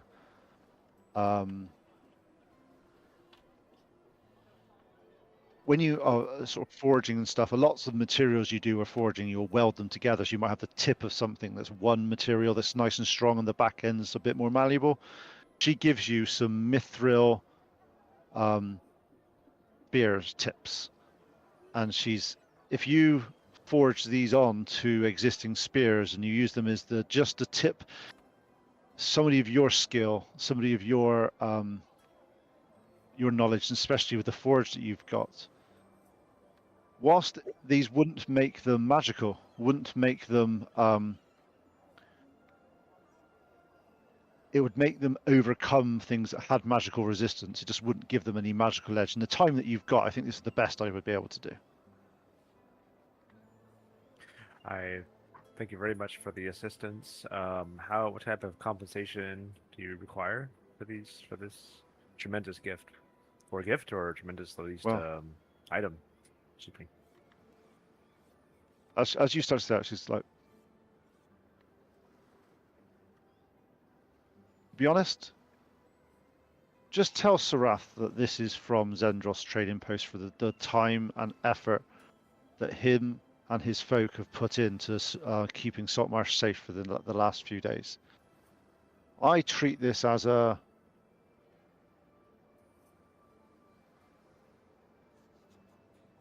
business opportunity to open up and broaden my horizons to this new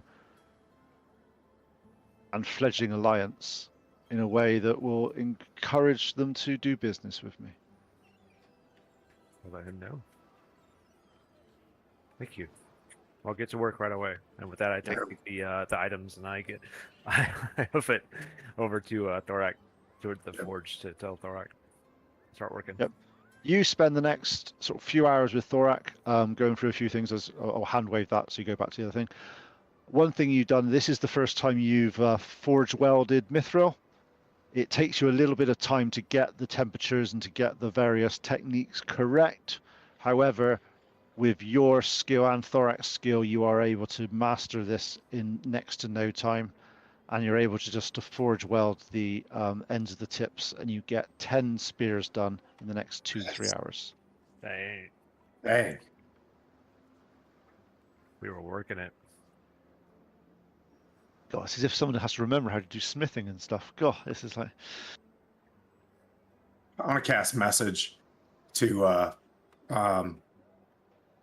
Bove. If you can, grab an anvil and any smithing tools, and we'll create a smithing place for you in the ghost. Oh, it's Antoine. This is Okay. Antoine. Over. Gotcha. I'm like, oh, not another See- vision. I thought it was another vision. Bo's like, why the fuck didn't I think of that? Yeah. All right, I could work on it. I think that'd be cool inside the ghost, like a little spot below decks, like carved out. You know what I mean? For you to have like a little smithing place. Okay. I've just got to say one little thing, right? Just a out of character thing, right? Yeah. Why do you think they never smithed on boats? Ooh, there's ovens and stuff. It's crazy. No. fire. Like, No. Why You're do mad. you? I What's mean, the the worst- obvious reasons, but we know magic, Pete. This is magic world. This isn't the HMS Victory here. You know, how we swam under the sea. Like, yeah. And one thing you have remembered is Bove is able to heat up metal and actually forge it without a forge because of his new arm and his Hell yeah. Well, that's his- cool. 'cause you got that you had Right the you had the hammer The from bicep. yep. So you're just naturally able to do things without doing the preheaty stuff, which takes a lot of the risk out of it whilst you're on board boats. Okay, so given that it's 10-2, we're going to do a little bit of a break now until 9. And then we can come back at 9 and carry on with the rest of our lovely adventure. So far, things are on the up. Let's just say this is a good thing. Good thing. Not And with I'm not. you, Pete. It never lasts with Pete. The good thing. He's warning us. He's getting us ready. No. Yeah, I he always am lifts being- us up before he slams us back on the ground. So this is the Not calm before the every storm. time. Wow. Wow. Yeah, remember that one time? Oh no, I don't remember. That didn't happen, so. Oh, brutal. Okay. So we'll go to break and we'll be back on the hour. How's that for everybody? Sounds good. Works. Thanks. See you in a few.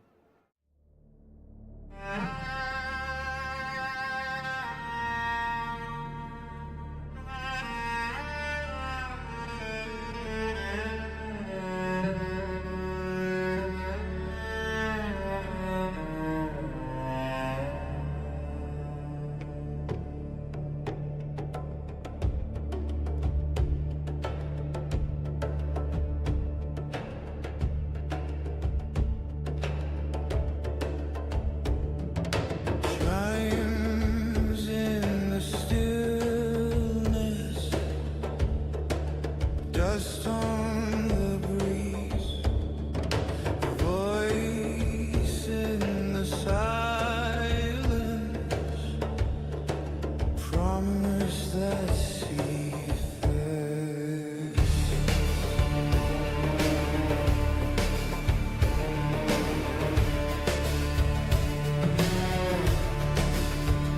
We walked as blades in shadows, name drank from the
ashes redeemed.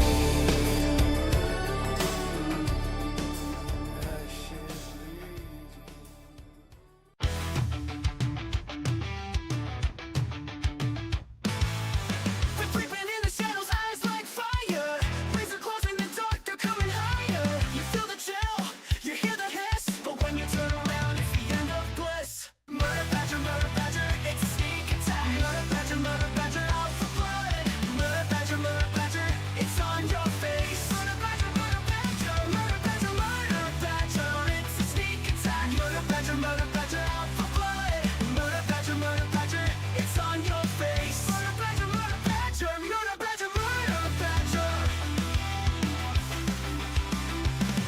No mercy, no time, you're on their list. They'll rip and tear through the fog and mist. These monsters won't care if you run or scream. Once they got you, you won't wake from the dream. Murder badger, it's a sneak attack. Murder badger, out for blood. Murder badger, it's on your face. Murder badger, it's a sneak attack. Murder badger, out for blood. Murder badger, it's on your face. Murder badger.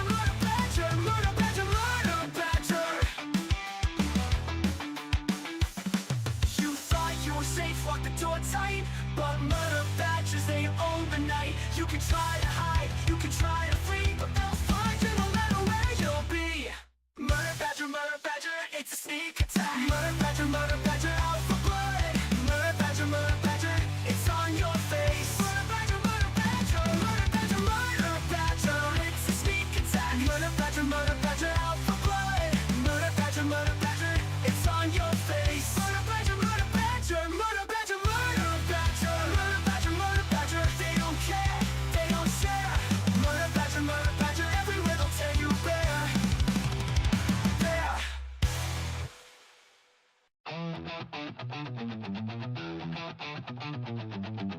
They were locked up for a reason, but the world ran out of heroes. So now you roll with what you got, kicking down doors with a holy grin, silver tongues and a dozen sins. Wrong side of justice, right side of fate. No time to ask, we're already late. We ain't your chosen, we ain't your knight, but we shine damn bright when the world ignites. Hey, we roll for trouble, we play to win. Out of the sails and into the spin. We're taking chances, bending fate. The last bad call on heaven's slate. Roll for trouble, that's our cue. You want a miracle? We'll do. Hey. Knight lost his banner but swings just fine. Rogue's got charm and a 5-step crime. Druids growling and warlocks curse. Clerics smiling, which is the worst. Call us mad, call us last, but we hit back hard and we hit back fast. We roll for trouble, we play to win. Out of the sails and into the spin. We're taking chances, bending fate. The last bad call on heaven's slate. Roll for trouble, that's our cue. You want a miracle? We'll do. Hey, hey. When the odds look bad, we raise the stakes. When the gods say no, we're the brakes. When the plan goes south, we smile wide. 'Cause no one rides like the ones denied. We roll for trouble, we play to win. Out of the sails and into the spin. We're taking chances, bending fate. The last bad call on heaven's slate. Roll for trouble, that's our cue. You want a miracle? We'll do. Hey. Dungeon born, maybe one or two, but fate don't ask where it found you. Roll for trouble.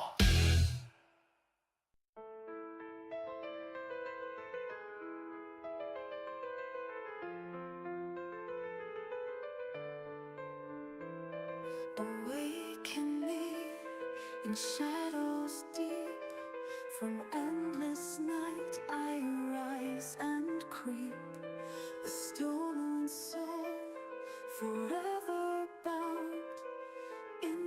heartbeat, I am found.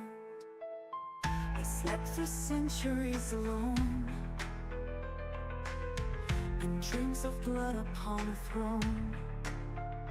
But your foolish hands, they touched the key, and now your fate is bound to me. Through darkness I was once set free, now I drag you into misery. I am the shadow in your sight, the curse that haunts the endless night. Your hero fell beneath my bite. In blood we dance till morning light.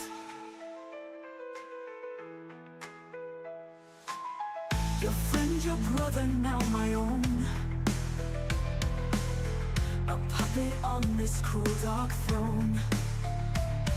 The demon's hand, it pulls us all.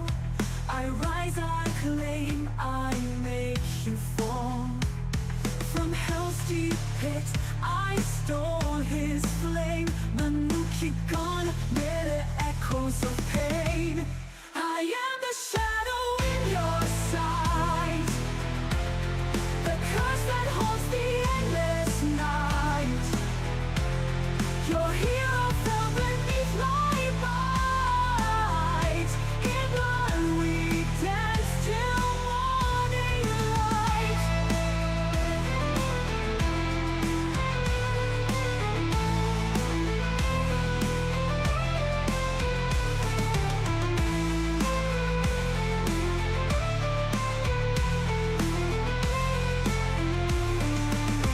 But in the dark where shadows sing, a heart still beats within this thing. I am the weapon, I am the blade, but long ago I was betrayed. Now cursed to walk this endless fight, no dawn to break this eternal night. I am the shadow in your sight, the curse that haunts the endless night. Your hero fell beneath my bite. In blood we dance till morning light.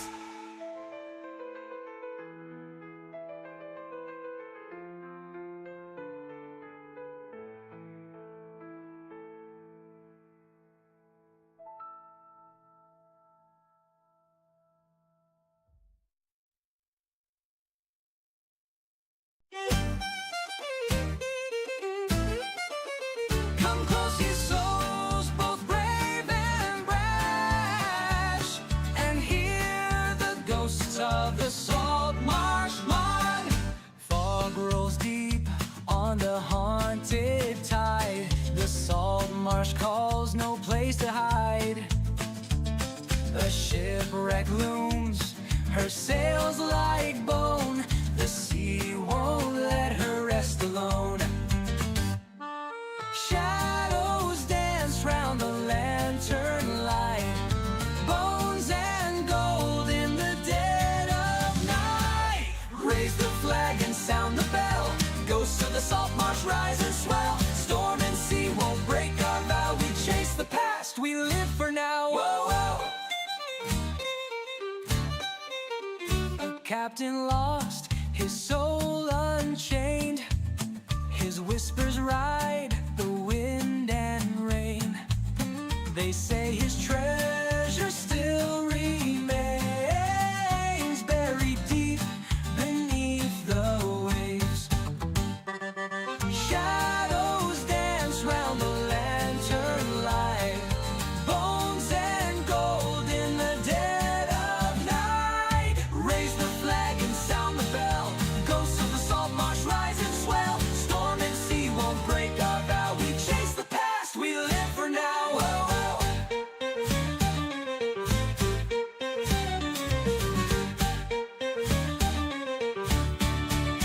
The tide it takes, the tide it gives, but none return. No soul forgets. Dead men tell no tales, they say, yet in the Saltmarsh they find a way. Raise the flag and sound the bell. Ghosts of the Saltmarsh rise and swell. Storm and sea won't break our vow. We chase the past, we live for now. Oh, oh. Side it takes, the tide it gives, but none return. No soul forgets. Dead men tell no tales, they say, yet in the Saltmarsh they find a way. Oh, oh.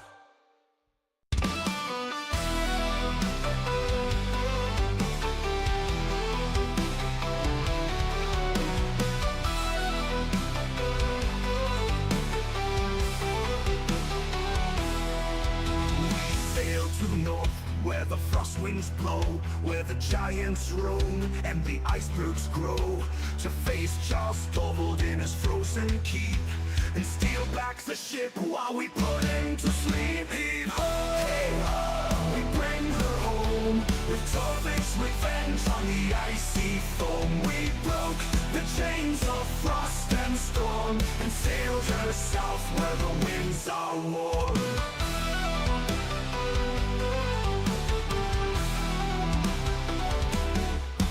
The sea of moving ice was dark and wild, but we cut through the cold with a hero's guile. We fought the Jarl along his frozen throne, and now... Thanks, Skylar. You the best. All right, welcome back, guys. And just in case that InWills is still here asking about this is the published adventure created by Pete. I know Gary said it's published and created by me. I've loosely based this campaign on Saltmarsh, and when I say loosely, I mean in the loosest possible sense. You just used the word. It's in Saltmarsh. The rest of it is randomly been created. So mainly because I've said it a few times with lots of people, is Saltmarsh was created as a group of adventurers that they chucked together because they were all nautical themed, with no actual joining and linking between all the bits, and it was really quite hard. So I've just based it on the locations and the various things, but then woven my own story behind it.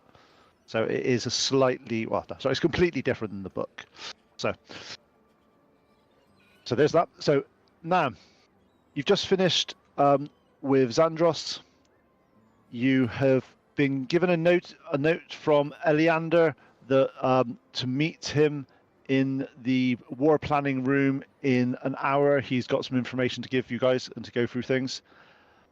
But you have also been, a note arrives for you to go and talk to Kaladek in Kaladek's lab, which seems to be a good place that people want to go visit. So that's always a good thing. So as you approach to Kaladek's tower, the door to Kaladek's shop is unlocked, which is a bit unusual for you guys. You know this isn't normal. But the smell hits you before you fully inside. Sharp, chemical, and the usual arcane dust. Every single surface has something on it. And when you enter, you see Kaladek. I won't make you roll for perception on this because it's obvious. He's got bags under his eyes as if he's been sort of burning the midnight oil, burning the candle at both ends, doing normal wizardly things. His eyes look around the room, looks at Al, looks at the ward keeper's call, goes quiet for a moment, nods, and goes, oh, all four joined together. You see him take a breath. And he's like, well, thank you for returning. Found a solution. I want you to know that I found a solution. It wasn't easy, it wasn't elegant, but it worked. I've managed to reverse the status field and they're recovering. Yes, yes, yes. Seems very, very, very proud of himself. Like literally like, oh, this is great. He goes in to a little bit of details and explains that over the past couple of days, he spent like several days without sleep, improvising components, and he did one final little bit of sort of arcane sort of sigil, and suddenly you could see them. It's about 2 days or so ago now. They started reversing their sort of their various sort of altercations and various things. Oh, it's amazing, absolutely amazing. Yeah. Oh, just right time, right place. God, yeah. So give it a day or so, and I reckon all these maybe 2 days at a push, the people that were in status will be back to normal. That's really good timing. Well done, Keldak. I talked to the dockmaster today. She said that's about the time that she started feeling better too. Whatever you're doing, God. must be helping everybody. God, that's amazing. It's been good that I've been here doing this, and he's like proud as a peacock. Sort of, he's feeling actually like really good that he's actually done sort of this in a way that needs to be done. It's like, oh, God, yeah, this is great. As he looks around, he looks at your arm, Rebecca. Yes, I heard you recovered, and yeah, takes a lot to come out of a coma and still be in a state that's able to function. Shows your force of will and your force of your sort of your just, and then his eyes just fixate on your arm. The thousand teeth infection. He just in Kaladek fashion, just grabs your arm, pulls it up, starts sort of looking at it, and like, wow, well, that's not expected, is it? You've integrated it with yourself rather than it being cured. Doesn't even feel, it's not, and he puts his hand on it, he's doing this, and he's like, oh, doesn't even feel hot anymore, like that's what its normally infection feels like. It sort of feels a bit warm under the touch. This just feels part of you. Wow. Sure, there'll be lots to say about that come forward, but well, hopefully good things will come of that. So,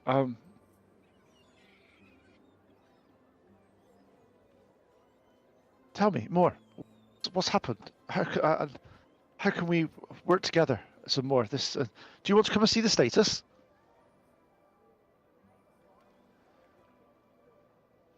Yes, we're all there, right? Like, yes, of course.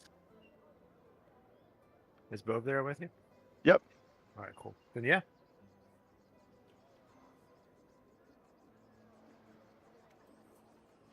Show us. Lead the way. Okay. So as he then leaves his tower, walks towards the tent.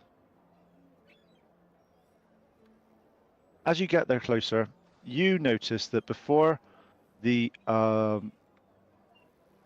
he doesn't take you a direct route. He takes you through parts of the town that have been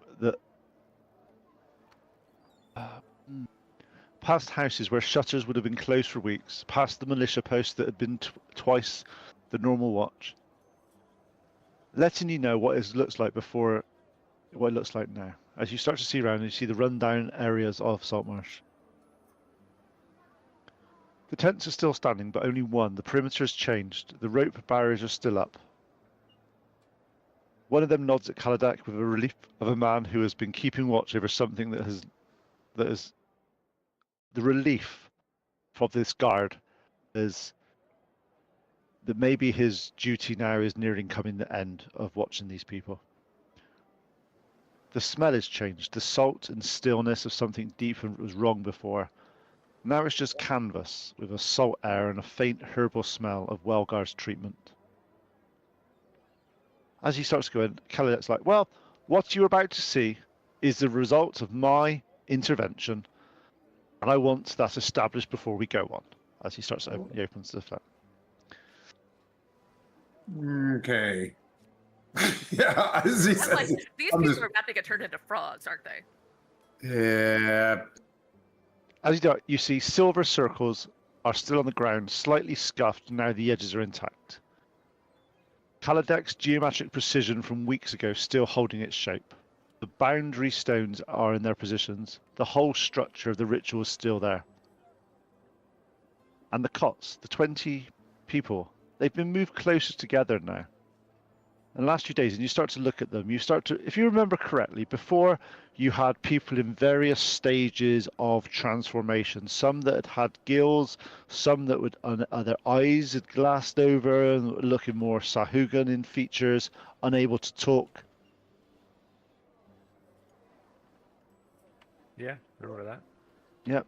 And so you look, you go to one of them, Councilwoman Oldwins. She had gills. However, they're now smaller, and where they were bleeding before, they are no longer bleeding. Captain Hendrick's fingers are receding, and his fingers are slowly, his nails are slowly going back to the way they were. The skin is knitting towards normal, and the water pallor on the water that's sort of like seeping out of each of these creatures now is less than it was. That's a lot of progress. You know, progress, not perfection, right? Kaladek says, like, he's in the center of his tent looking at the expression, and he's like that. Basically, managed to find an alternate power source. As you start to look up where the fragment was now, you see like a blue pulsating crystal that is slowly ebbing and flowing. He said, I've linked this crystal to my my own internal support mechanism, and I am sharing my vitality with the whole group. If you can see that it's recovering, whilst my heart starts to beat, this crystal also beats and is sending waves of positivity and energy to all these people. This is what is helping them recover. And if you look at them closely, you'll see the gills now. And he starts pointing out all the various things that are receding from this. This Yeah, one. No, that sounds real weird. I wanted to go on Better. record. I reckon give it a couple of days, and we need to now this mechanism of recovery. We are alive to experience it because of what we've built here. The geographical intricacies of this activity could have wider reaching repercussions across the whole of Farun to revolutionize arcane medicine. Yeah, except it's tied to you, and you said geographically, so like here, right? Yes, of course. And how many Eldat. patients can you support? Look at them. Look at the improvements that these have had. That's not the answer to my question. How many patients can you support? Well, I've got 20 at the moment, and 20's once that 20's gone, we can redo again. That'll be fine. But do you have any evidence that your cure lasts beyond being unhooking to you? Obviously, we need to progress this going forward, but the results are showing fruition now. Things have rescinded. Give it a day or so, and to be honest, I'm I think gonna just go ahead and stop you right there. I'm gonna need a good peer-reviewed paper and a full scientific report on all of this before I believe anything that you're purporting here. do you not believe Can you your do, own like eyes? a medicine check to see if any of these people are actually healing the way he's saying? Of course you can. Give me. I smell bullshit. Yeah. I'm just not trying to steal his thunder. I'm just kind of staring at Albacore as he's talking, like, geez, great job. Great job doing this I on your finally own. rolled something good. Pete, I rolled a 25.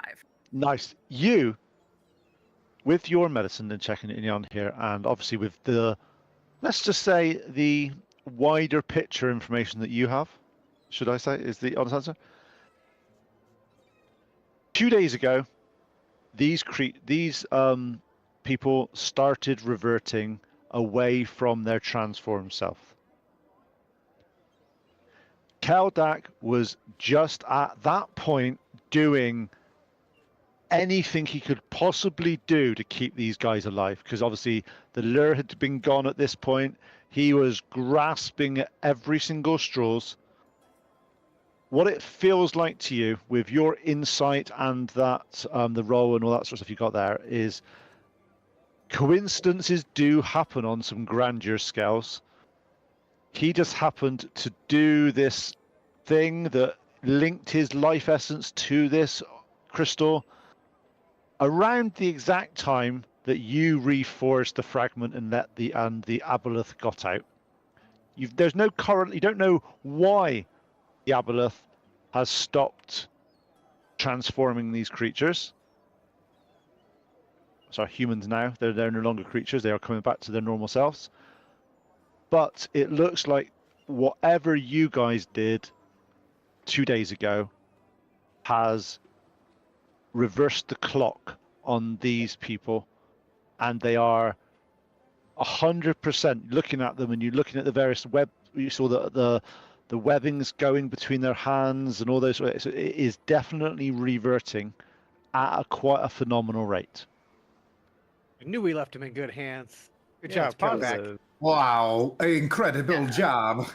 Yeah, I'm gonna like, good Wow. job, buddy. Hey, so I'm gonna go ahead and need that whole white paper peer reviewed, and I want to know what your what standards do you hold everything to? What were the things like? She gives this whole scientific She- explanation. If she and- wants to know like And he goes, everything that's magic. held in stasis.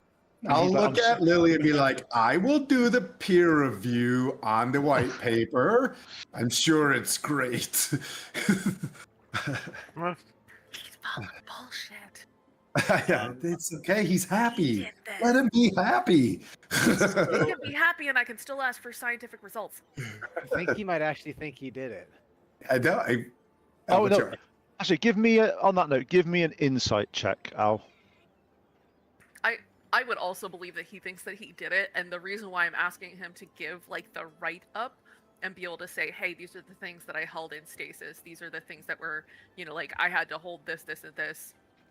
He will research that and realize that he's not the thing that did it. 26. Yep, you 100%. He is so relieved and happy. He's not doing this out of like, I am the best. He is just, I've done this. I've saved. Look at this. I've got to tell somebody, and the only people that are going to understand this are you guys. The rest of the people won't make any. He's so happy that he was able to contribute in some meaningful way.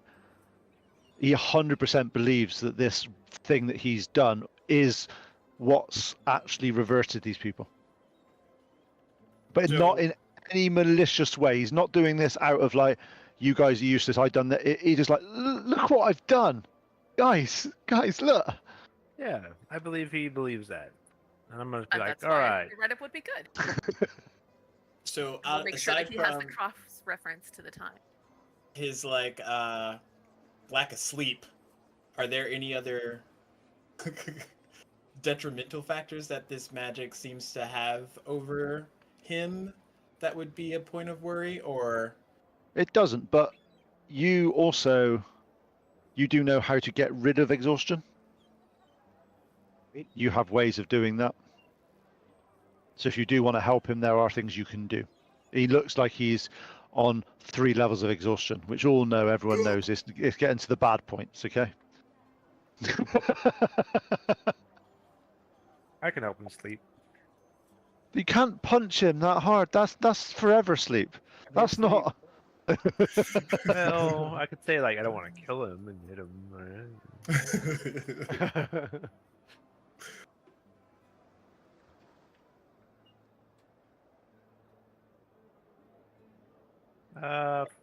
Yeah, you go. You do you. That's what I want to say. I'm not really gonna, I don't know, burst his bubble, I guess. Yeah. She You've might. been doing great work I'll just here, tap Keldak. Lily on the back and be like, this is your arena. And I'll go look for Ilyander, like, okay, that was a waste of time. Just kind of like you walk off. As we're walking out, Al, in a very naive and innocent way, we'll be like, what if he thinks he's helping other people the same way later? Oh yeah. And So that's what he's worried. gotcha. Do you? Is it necessary? I Alterations. mean, we can break that later on down the road, I suppose. But I think we need to stay on task. Okay. Also, I'll like whisper, I think Lily's got this. And I'm just kind of just like I'm just Lily's kidding. tism. Yeah. Lily's tism is not going to allow this to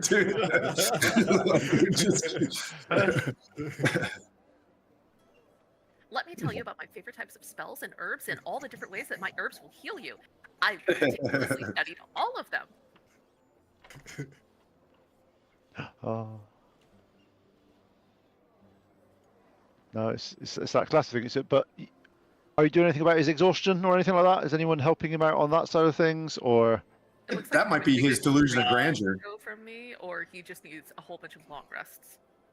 You can do just up from Lesser. a cleric point of view and a paladin point of view. You can use lesser restoration, which each one gets rid of a level of exhaustion. Yeah, a paladin that would get a holy avenger would know that. I just want to be clear. Prepared today. He hasn't got a holy avenger. If I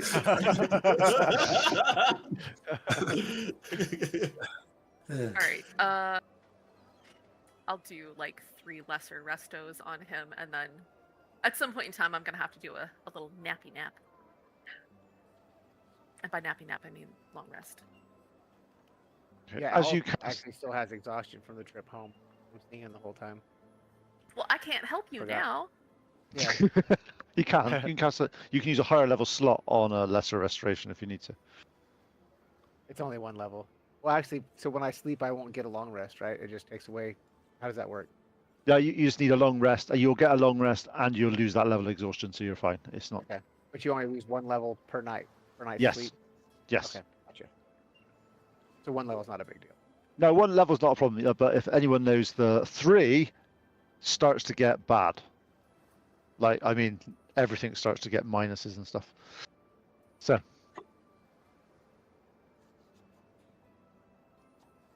Okay, is there anything else you want to talk about with Kaladek whilst he's here? Is there anything, because obviously I'm not sure what you're willing to sort of tell people and all that sort of stuff about what's happening and stuff, because obviously various things.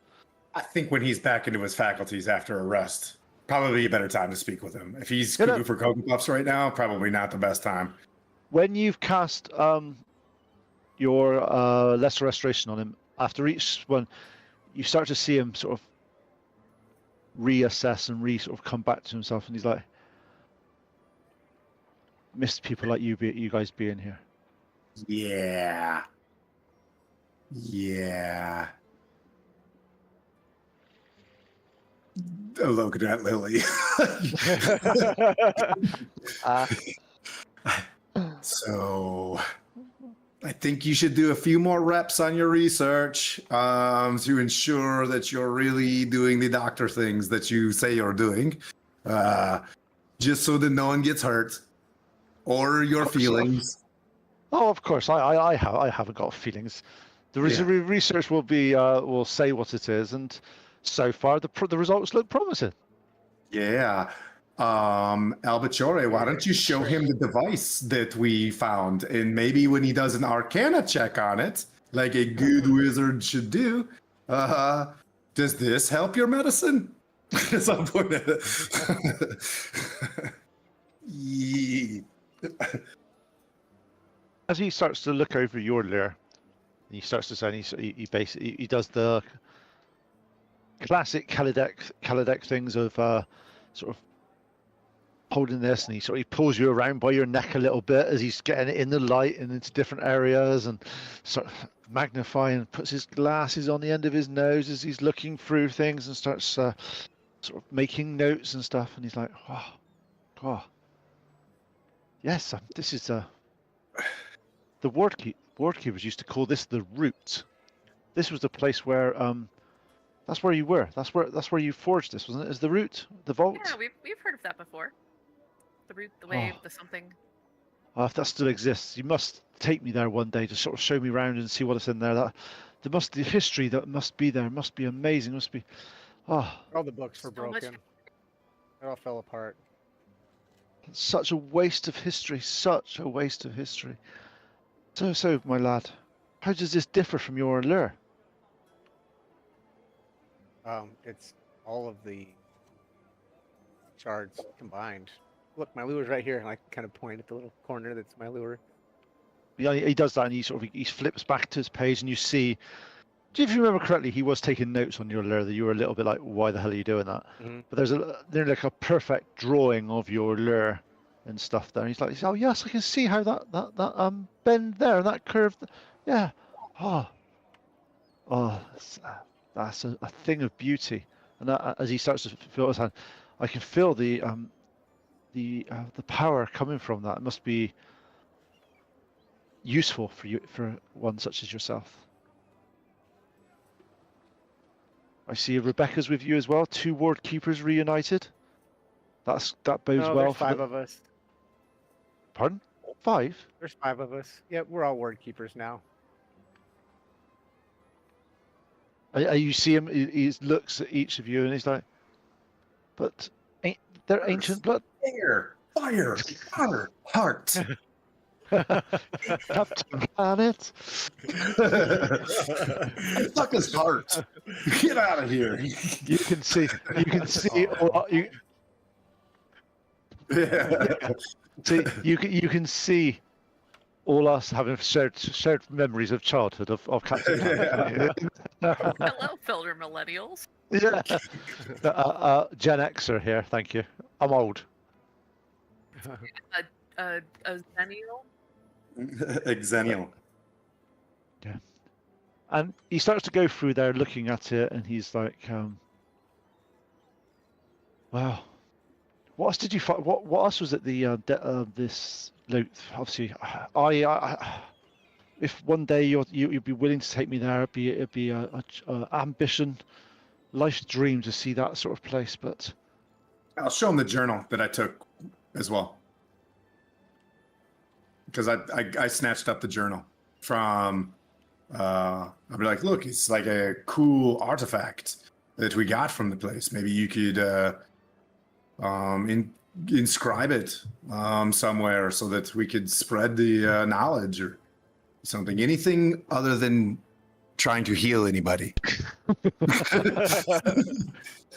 Could do anything at all. I need you to go down a different rabbit hole. Yeah. History is your new favorite. So, how much do you want to tell him about the ward keepers and what you found? And what do you remember? 'Cause obviously, this will also help. Obviously, we're doing this as part of like the knowledge dump on Becky. Taking him all the way down the path, but I also want him to take care of Cass as well. So I want to tell a story about Cass, how Cass is being meat puppeted by the Aboleth. So like, as it seems that, you know, some of this research, if there's anything else we can do to help our friend. Maybe we could put the Kaz in this field with the other people and it'll help reverse the communication. Yeah, anything. Oh, We'll it's see. worked for these 20 people. It might help this one. Sure. This might be another great point of data on how this field does or does not operate, because if you were to introduce something new in the same stasis as everybody else and then it didn't do the thing, then it might prove some things. I would keep an eye on Cass, as the Aboleth does speak through Cass, and you don't want to be tricked also. Interesting.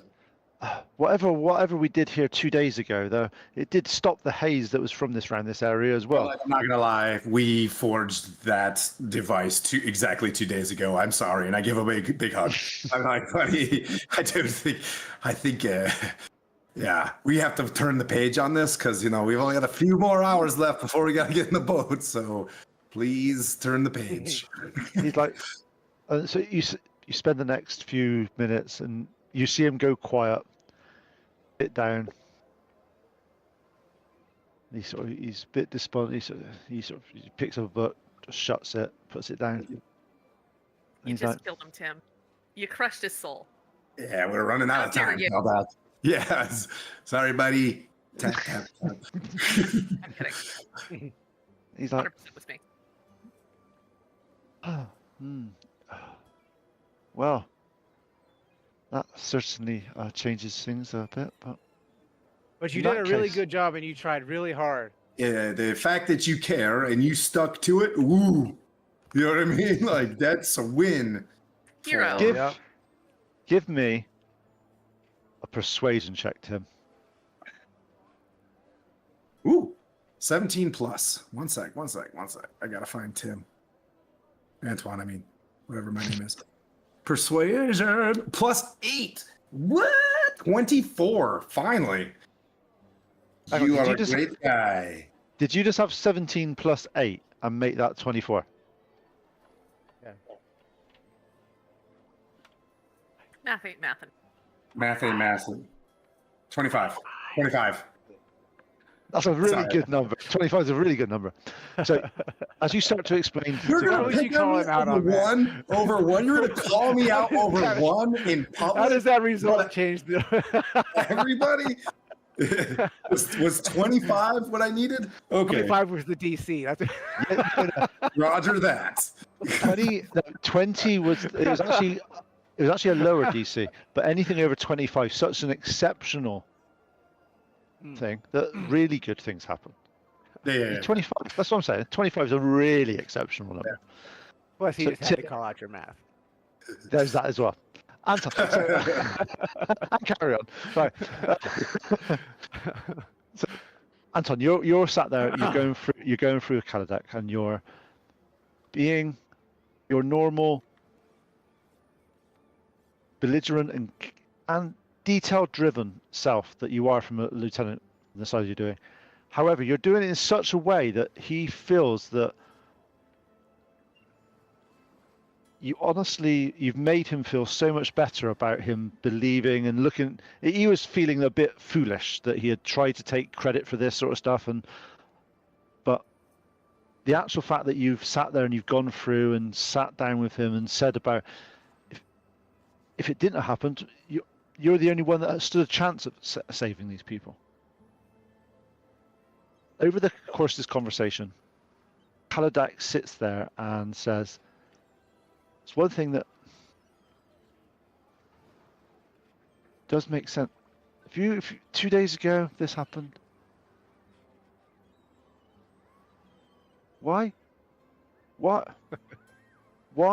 has the Aboleth not taken us over?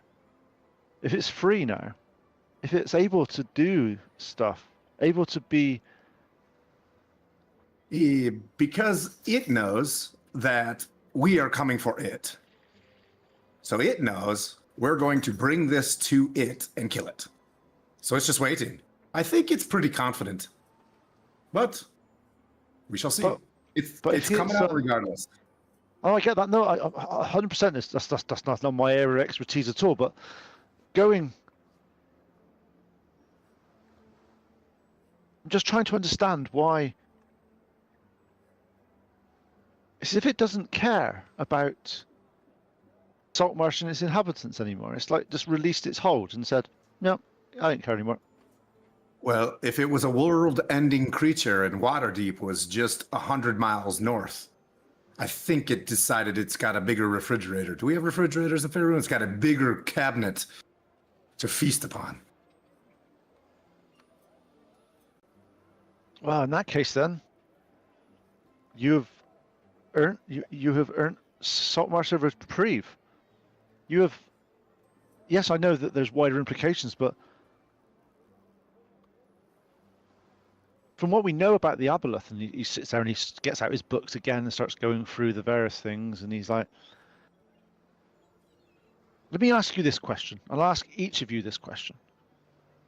If you had been restrained or incarcerated for, in human times, let's say 15 years, 20 years of your life, and you have suddenly been released, what would you do? Don't know if he has friends. I do want to go see my friends.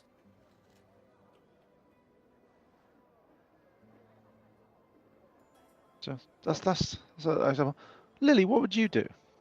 Oh my God, Oh, Gary. I mean, if I had just been released from basically prison after 15 years, I'm gonna find a pub. I'm gonna find a nice warm bed. And if the gods are willing, a warm and comfortable companion to join me in that bed. Go on, Al. What's yours? Come on. You're chatting behind the back stuff now. Come on. They're making fun of my math, is they can't let it go. I'm being trolled in every DM and chat all around because I'm hungover. Leave me alone.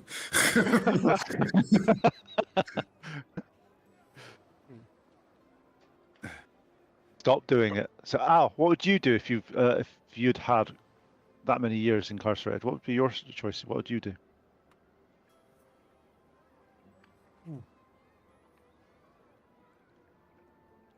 We all had the I don't wrong know. year. I've never not been able to just do whatever I want.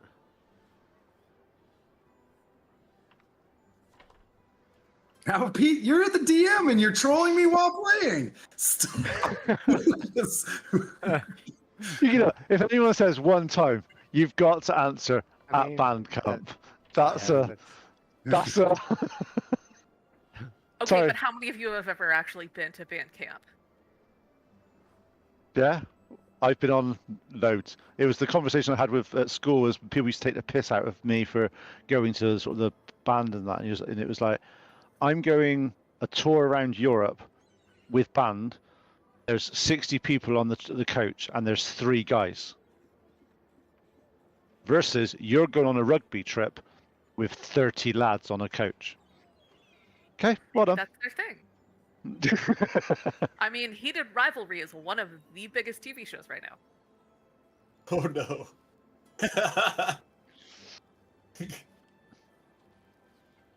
Oh, missing a hand. Can't so hard to count.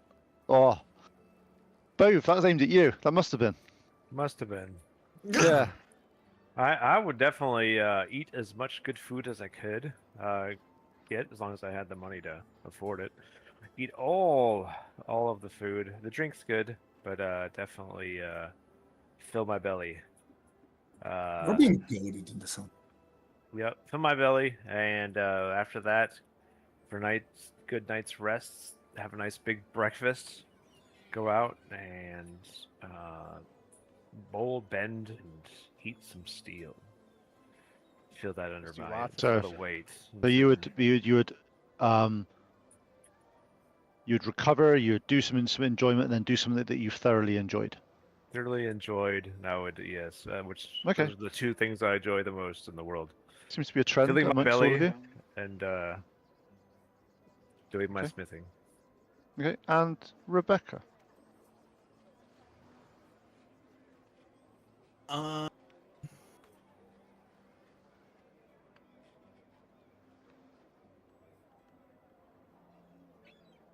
Was freed.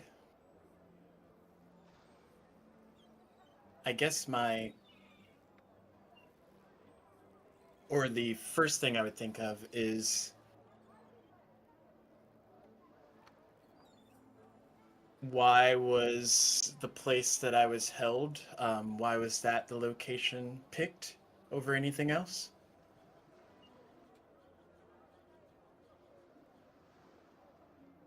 Okay, I am very confused. Explain. So the ward keepers like bound the aboleth in whatever tomb the other guys found it in. Yep. Yep. But like how Antoine was saying, like there's Waterdeep and a lot of other bigger places than Saltmarsh. So why was this like off the coast nowhere area the place of prison? So would that be your first thoughts, or would that be something that you would be looking to find out? I guess, yeah, looking to find out why that place, or are there other places that could bind me the same way, preventing it from happening, Okay. that sort of thing. And we'll go back to Al because Al's had an epiphany. So Al, what would your thing to be after you've just been released? That wouldn't change my life at all. I would just go fishing because that's the thing that I love to do. That's a very Al response. Oh. I like it. So putting those 5 together, you're saying that you would the rough feel for this would be I would go and do something to nourish myself and to become back to who I was and do things I thoroughly enjoy. What do aboleths enjoy besides being assholes? Creating more aboleths and stuff, I'm guessing. Create Wouldn't more the sanguines assholes? like abominations and stuff? Wouldn't they? Oh, we're gonna create more sanguines. That's what they've been I look doing. at Rebecca. Ruh-roh. It's gonna have babies. So do you think it's going someplace with more people than Saltmarsh? Like Waterdeep. Kaladek's, you're saying this to Kaladek, he's... Wow. Maybe it's true what Lilith said. Maybe he's... Or she. To be honest, we don't know. It's indication of maybe it's gone to find a mate. That'd be horrible. Yeah. Not a fan of that. For him, obviously. It, her, Yeah. she. Yeah. Yeah. Ladies, gentlemen, and others. Yes. That could be an indication of why its resources are being used for more productive pursuits rather than takeovers. Whereas before, his tendrils or their tendrils were reaching out to minds to control, to enslave, because it had little choice, little other things to do to relieve its boredom. Sounds like all the more reason for us to find it. Absolutely.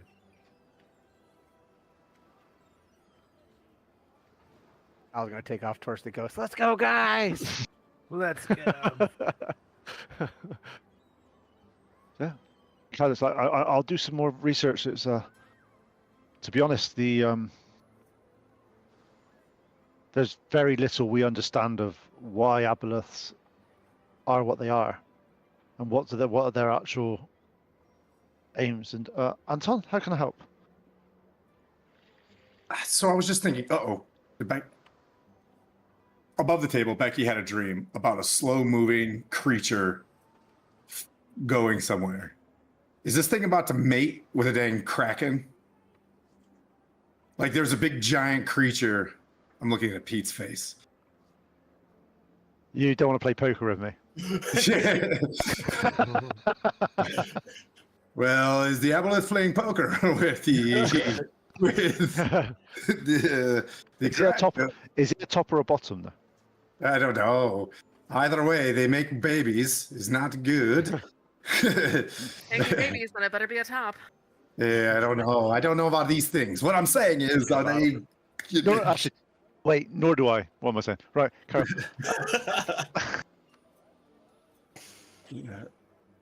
Is that? How do I ask that question? Because I don't know what Rebecca's dream was. You know what I mean? Like, is something coming to the aboleth? Well, we don't know Did what's it coming seem until like we know in if the it's the top or a dream? bottom. Yeah. It seemed in the dream that what was coming on for you was you took it that the aboleth was that creature that was moving slowly through the things, and the metaphor of what it was swimming through was like your memories that it was swimming through, trying to grab the strands and try to do things. That's what you took that from, Rebecca. Okay, it's not on the move. Yeah, it's more of from in not simple terms. If you were incarcerated in a single building and you were only able to see what was outside by looking through the window, and suddenly you were allowed to be free, what would you do? Go see what was outside the window. And I'm assuming it only saw Saltmarsh. So there you go. So if you think about that, so 2 and 2 together. I can't math. So, Yeah. 24. No, correct. 22 is 2 and 2 together is 22. If you look at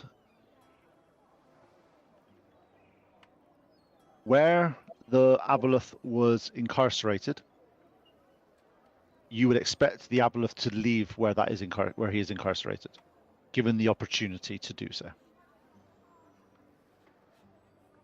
So it's leaving that free underground prison.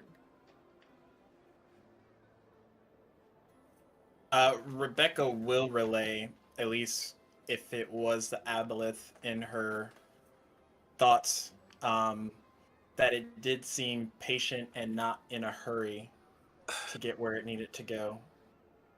Almost like it was going to happen regardless.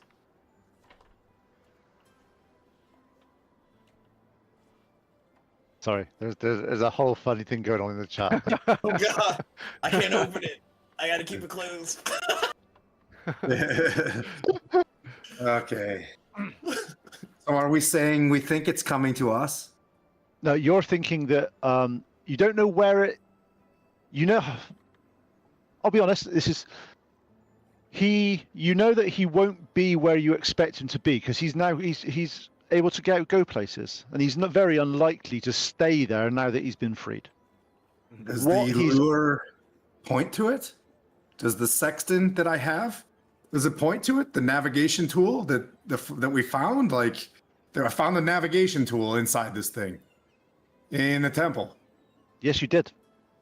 You don't. At the moment, you found the sextant. You haven't used the sextant yet.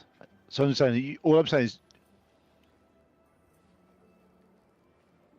So just say that there's if you were just to sort of read between the lines, if you were a creature and you'd been restrained and you've now been freed, the chances of you staying where you were incarcerated is slim to none. Oh, Unless they got institutionalized. Stockholm syndrome. Yeah, just saying. So that's what I'm saying to you. It's very unlikely that they would still be there. There might be some clues there, but I'm just saying to you, and from what you 4 or 5 of you have put together, if you were doing something that was of keen interest and of survival and for something that you've been missing and all those sort of things, all your attention would be on that activity or activities rather than the mind-washing megalomaniac type things. But we don't know where we think that place is. The clues. No, not yet. You don't know yet. I'm just saying, just giving you. So you've got some information going in that it's not. Does that make sense? Or have I not explained? It's also You part are. of me explaining it. The only thing that's missing, if we're all talking to each other and Keldek's there, but we don't know historically in the journals where a cool place where it used to live. Did it live in that underground lair in the skies? Is it from there? Is that its home? You know what I mean? The only place that's ancient.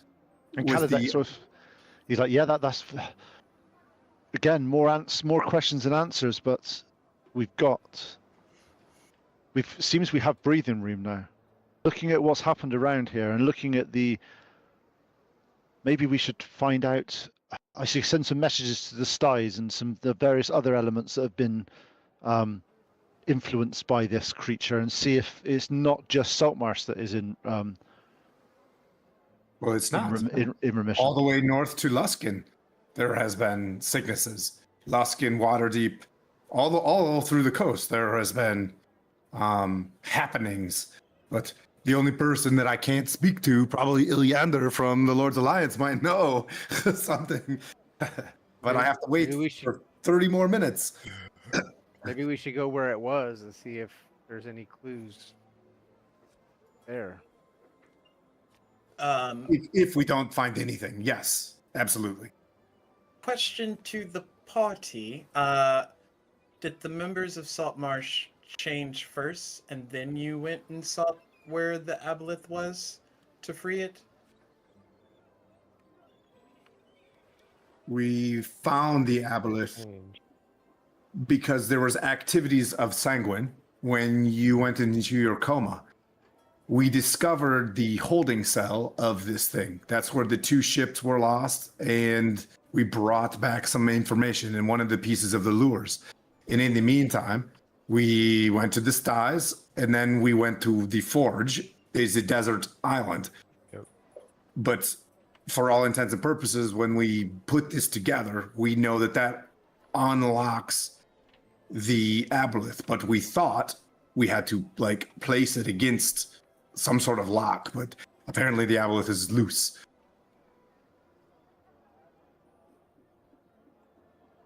But we don't know where it goes. Well, the longer we wait, the farther it can get, right? Yeah, well, now I'm conflicted because are we putting Saltmarsh at risk if it's coming this way? If we leave, it's just going to chase us around on a leash. Or we're going to be drug around like a leash, you know what I mean? Like, it's smart. It's going to go where we're not. We've masked ourselves from it, I suppose. But if it goes to Waterdeep, then there's even more people there. We could speak to Cass and call it out somehow, while Cass still is influenced by it. If somehow we could say, hey, we'll give you the lure. You know what I mean? Like, if you leave us alone, wink, wink, you know, and then it'll come for it. So as you're discussing this, and obviously you mentioned that you want to repeatedly that you want to talk to Iliander because there's a time limit on it and stuff, and you need to get and talk to him. And I get there's a little alarm bell goes. Kaladex, like, can I accompany you to Iliander just to sort of explain anything that needs to be done for this as well? It'd be very useful. Absolutely. Bring Zandros, bring the man in the green hat. Let's all go. Everybody, let's go into the town hall and put our brains together. There's no leprechauns, okay? There's no little men with a green hat, okay? We really got to workshop this. Right. So as you make your way to the Mariners Guild Hall, which is where you know is now the town hall because it had a bit of an accident a few weeks ago. The usual harbour businesses have wound down. The building is settled into something quieter and more serious. The guard on the door nods as Anton enters. The council chamber is at the back and the door is already open. Iliander is at the far end of the table, but he's not sitting at the head of it. He's standing at the window that faces the harbour, hands clasped behind his back, watching the sea ghost at her mooring. He doesn't turn immediately when the party enters. He finishes whatever thought he was having first. As he turns, the table has papers on it, not the organised papers of a man who has been working. The organising papers of a man who has been preparing for a specific conversation and wants things visible. Seraph is already there. She is not sitting. She is standing on one side of the particular stillness of the lizard folk, who is paying complete attention and making no effort to seem less intimidating. Iliander turns. Sorry for keeping you guys all waiting. There's been things I've needed to get in place prior to this conversation. Please, close the door. He looks at the party. The burn scars tight with tiredness, the eyes of a man who has been running on 3 hours sleep for longer than he wants to admit, had decided that matters need to be dealt with. Sit down, all of you. I have briefing on what have I observed right here now, and I want to hear it from the people who are actually there. He pours water from the jug on the table, pushes cups towards the party without asking. Before we begin, I want to say something and I want it heard, not just noted. He looks at the party person by person, spending a good few seconds looking at each and every one of you. Saltmarsh is standing. The infected are recovering. Seaghost came back with everyone on it. Whatever happened out there, whatever you walked into and came back from, those things, those three things are true because of every one of you. And neither I nor this town will forget this. Now, please, report, Lieutenant. Oh, we've I'll lay the things out on the table. We've uncovered a cave in the desert island that we went. We know that the aboleth is potentially freed in moving about, and our next step is to destroy this thing. I've got this navigation tool, clink, and we've got this cool rock point towards the lure, which we think could be used to destroy it. That being said, our humans that were on our ship were overwhelmed by the aboleth's psychic powers and have been manipulated. We've removed them from our crew, Cass being one of them. Cass is being held until she can be looked over. But subject to that, we are still wondering if any of your reports are showing any changes over the past 2 or 3 days from north to south on the Sword Coast that could lead us in the direction to intercept the Aboleth. Interesting. Let's see. He starts shuffling through some papers and goes to a set of filing cabinets and starts pulling them through. And he's like, Since you're asking, I was going to raise this regardless. I've been in contact with Alliance Intelligence in Waterdeep and our northern contacts near Luskan. Over the past few months, we've had scattered reports, as you're aware, of things that I can only describe as Aboleth-adjacent activity along the full length of the Sword Coast. He sets some papers down, starts shuffling through. Dominated soldiers arriving in ports with no memories of voyages, fish dying in patterns that didn't correspond to weathers. Yeah, Coastal. Yeah. However, from my understanding, these reports have all stopped 2 days ago. All of them. Waterdeep, Luskan, the smaller ports in between, simultaneously. 2 days ago, the network of incidents simply stopped, as if whatever was orchestrating them no longer needed to.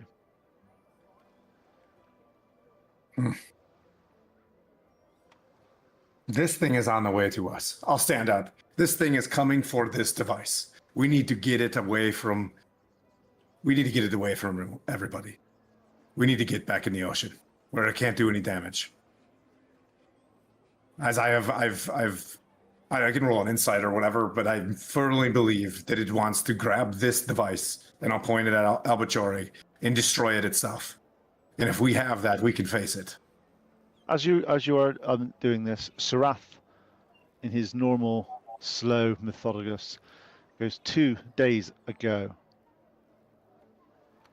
That was when that device came into being? Yes. When this was complete. Pause another for a little bit longer. Just before someone is about to say something in a calm voice, goes, It stopped because it no longer needs to do the small things. It is back. The fingers were withdrawn because the hand has returned.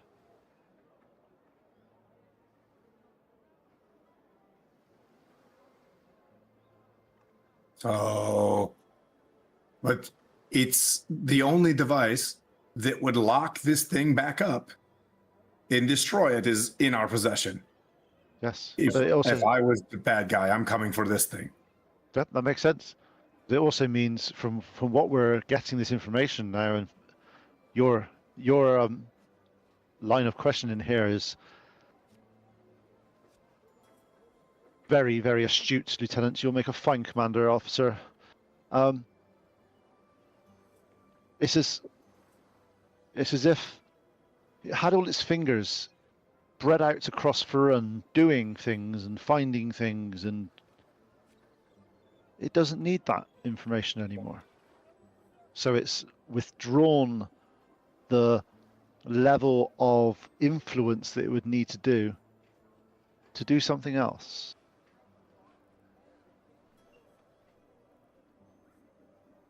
So we just need to find out what it's doing and where. Yes. Exactly. How do we do that?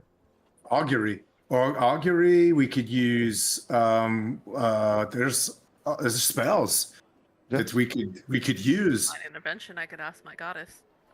There you go, and we got time to rest. Hopefully, unless this thing can boot Yeah. Your fast. spells, just man, it's like And- answer for everything. Magic. Yes.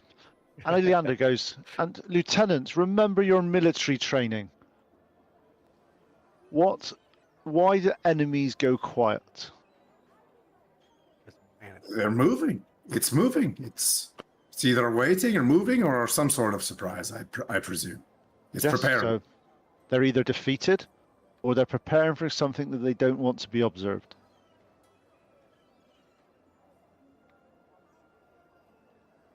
We need to use augury. We need defeated to it. look at augury, and I will prepare a teleportation circle, and we can get to it immediately. Actually, I just learned some cool shit. Check this out. I'll just like do a circle. I'll let you do your cool shit first. Then, if we need it, I'll talk to my goddess. Yeah. No. Do that. No, talk to your goddess. But first of all, I don't let's- have augury. I'm talking to Kaldak. I don't have it. I'm just like, I just know of it. well, If we I can get that. find these. This is the things that we need to recover now. But first of all, you were saying that this this item that's been created. Yep. Please tell me some more about it. This information may be useful.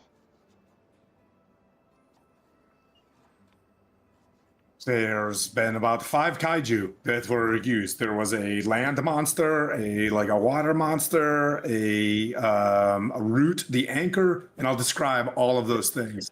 And on that note, just to go back through for Becky, there was when Anton is describing this, he describes that there was a mural in the ward keeper's vault that had multiple creatures on it of differing sizes and differing looks like every 500 to 1,000 years a different creature or a different disaster was subverted by the ward keepers, and ranging from massive creatures to tadpole to this, loads of different things. And the latest one was 500 years ago that was the Aboleth. So the history of the ward keepers goes back over a millennium, over multiple catastrophes and multiple things that they have saved. So I also know legend lore. nice. When she does divine intervention, which is super sick, I would also like to do legend lore as well and figure out where this thing's home is, like where, you know what I mean? Like if this thing had a lair, I would like to know where this creature's lair is. I just spoke that into existence, fighting an aboleth in its own lair. That's pretty tight. Fucking super tight. Tight. Cool. Okay.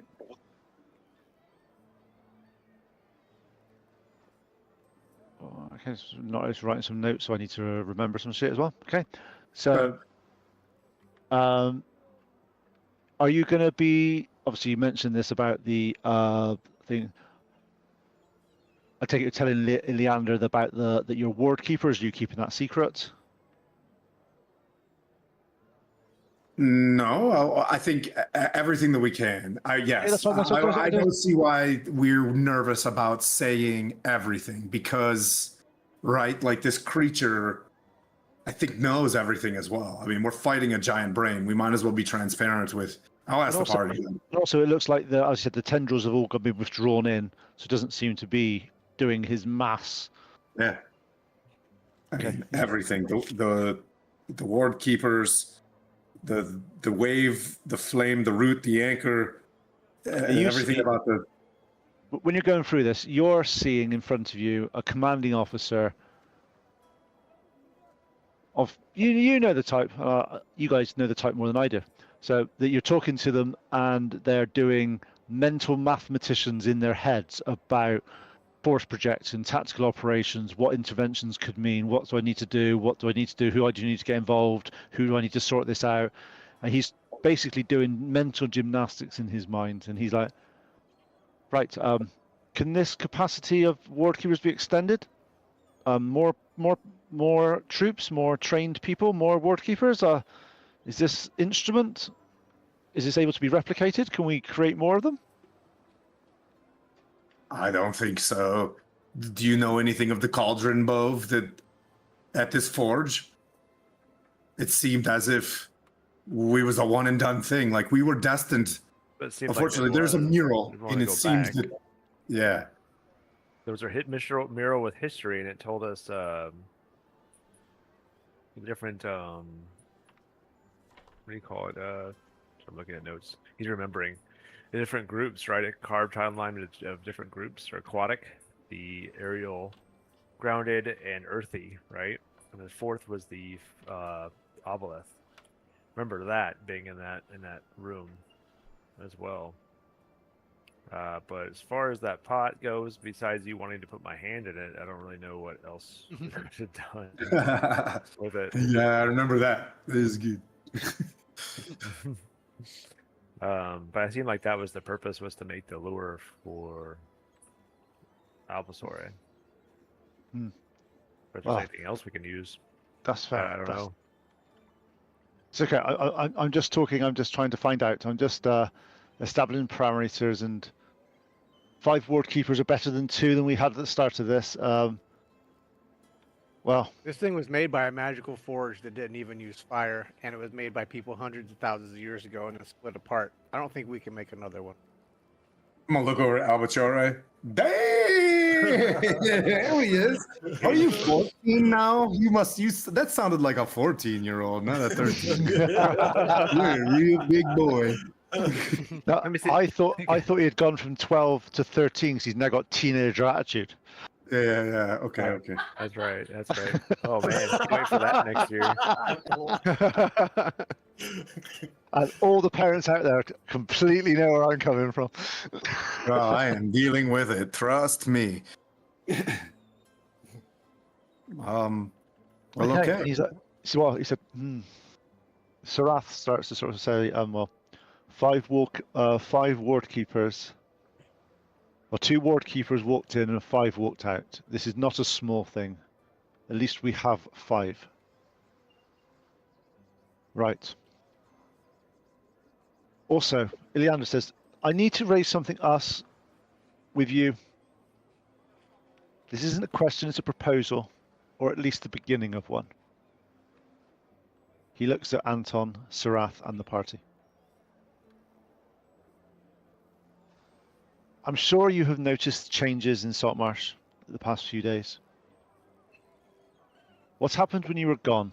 Sarath commanding the military perimeter. Your parents, Lily, holding the civilian structure. The lizard folk and the militia working the same gatehouse. This wasn't planned, this wasn't set in motion by our superiors. It was improvised under pressure. By golly, it worked. He puts his hand flat on the table.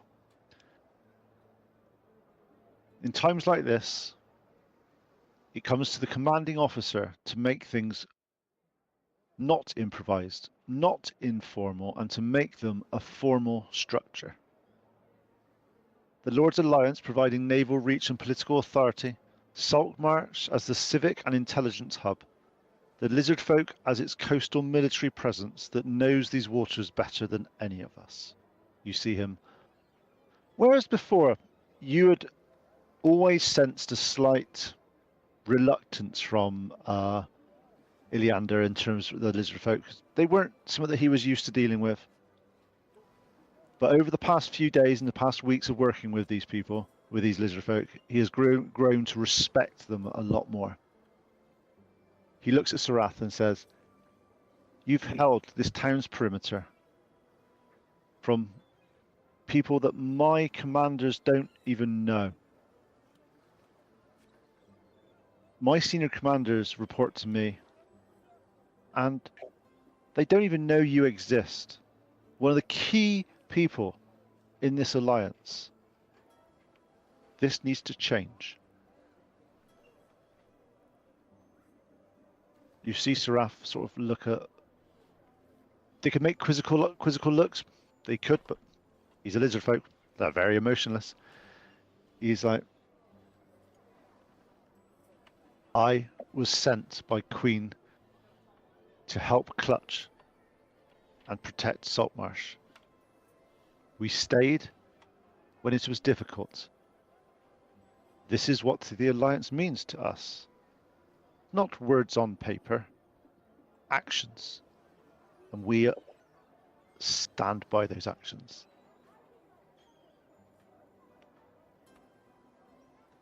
I understand humans like to put names on paper, and next time to stop arguments. It may be efficient for your people for this, but will not change how I act here. Iliander almost smiles. Exactly, that is correct. He looks at Anton. Your endorsement carries weight. I don't have alone in that room. A ward keeper and a Lord Alliance lieutenant saying this structure works. The Council in Waterdeep cannot easily dismiss that. I'm going to draft a formal proposal tonight. I need your signatures before you leave, and Sarath's.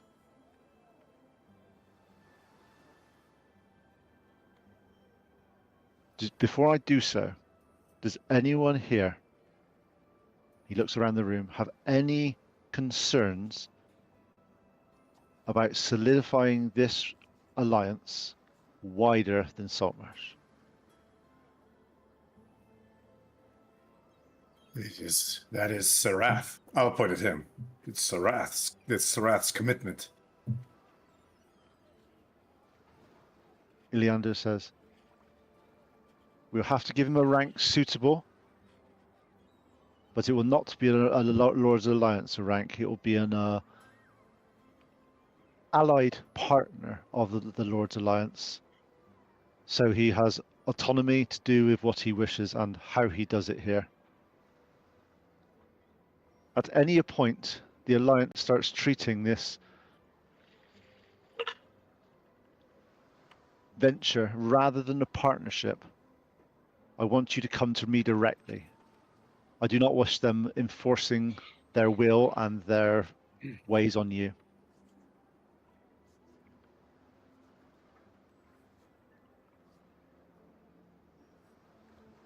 I was gonna pipe up, say, I've met lots of really nice people and lots of really mean people.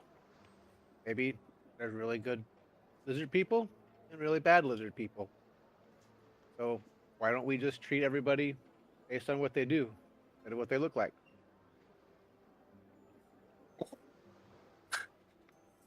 Wise words, my young friend. Very wise words. He turns to Anton. I can see why you have these people around you, Lieutenant. Each of them have skills and views that make you better.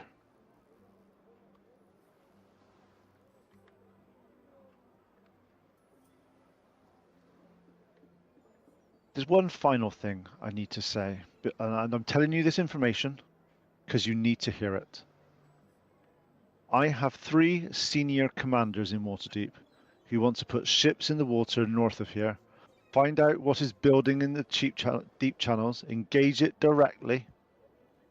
Alliance force projection, alliance solution. They have been patient, but we're running out of patience.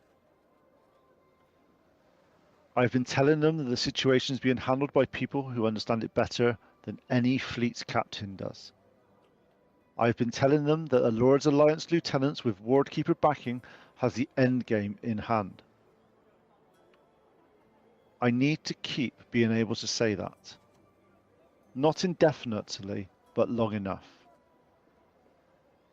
Until something changes their calculus, a fleet moving north without understanding of what it's sailing towards, without Wardkeeper instruments, without the knowledge that each of you, every single one of you have in this room. Can you imagine what that would do? Make a lot of fish people. It's true. Yeah. As long as you are working on a solution, as long as you keep me in the loop, I will keep the Alliance off your back. However, if there comes a time where you need some Alliance muscle, inform me, let me know, and I will have them at your beck and call.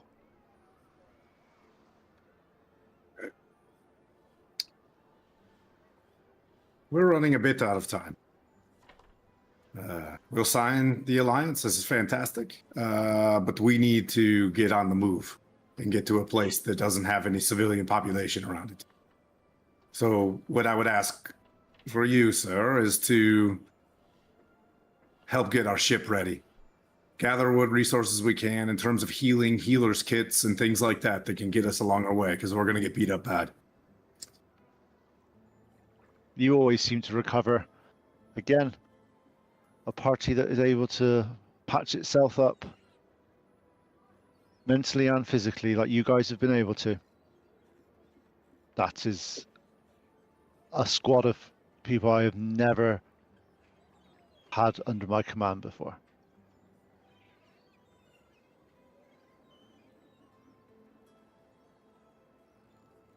As he does that, he pulls a few maps together and gives you some maps.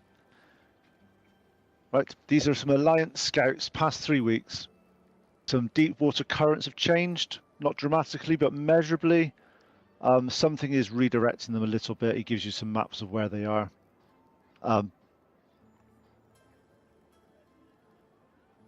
Something far to the, because you've just come from the northeast a little bit. It's the southeast is where the Aboleth Stronghold, the Sahugan place was.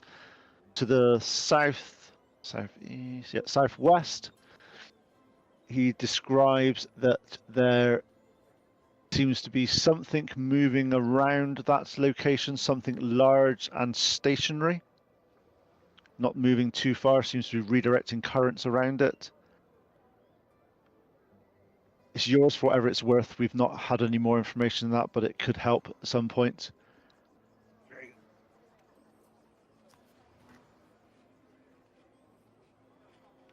I will do our best. Does the Sea Ghost need any more refits, or has it been repaired to suitable condition? Yes. I would, it's anyone that can do a quick, while we're busy, if we can get someone to take a look at the ship before we go.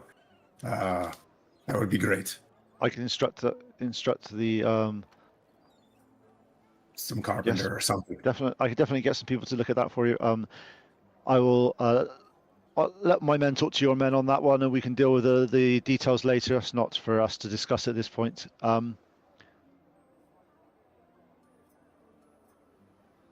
Is there anything else I can do for anyone in this room?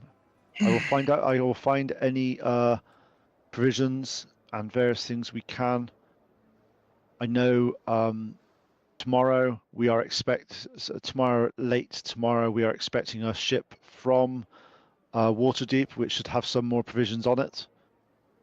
It's the first one we've had in a while, and I know they are sending some healing supplies. Just depends on what your timescales are. But looking around, looking at what you've achieved,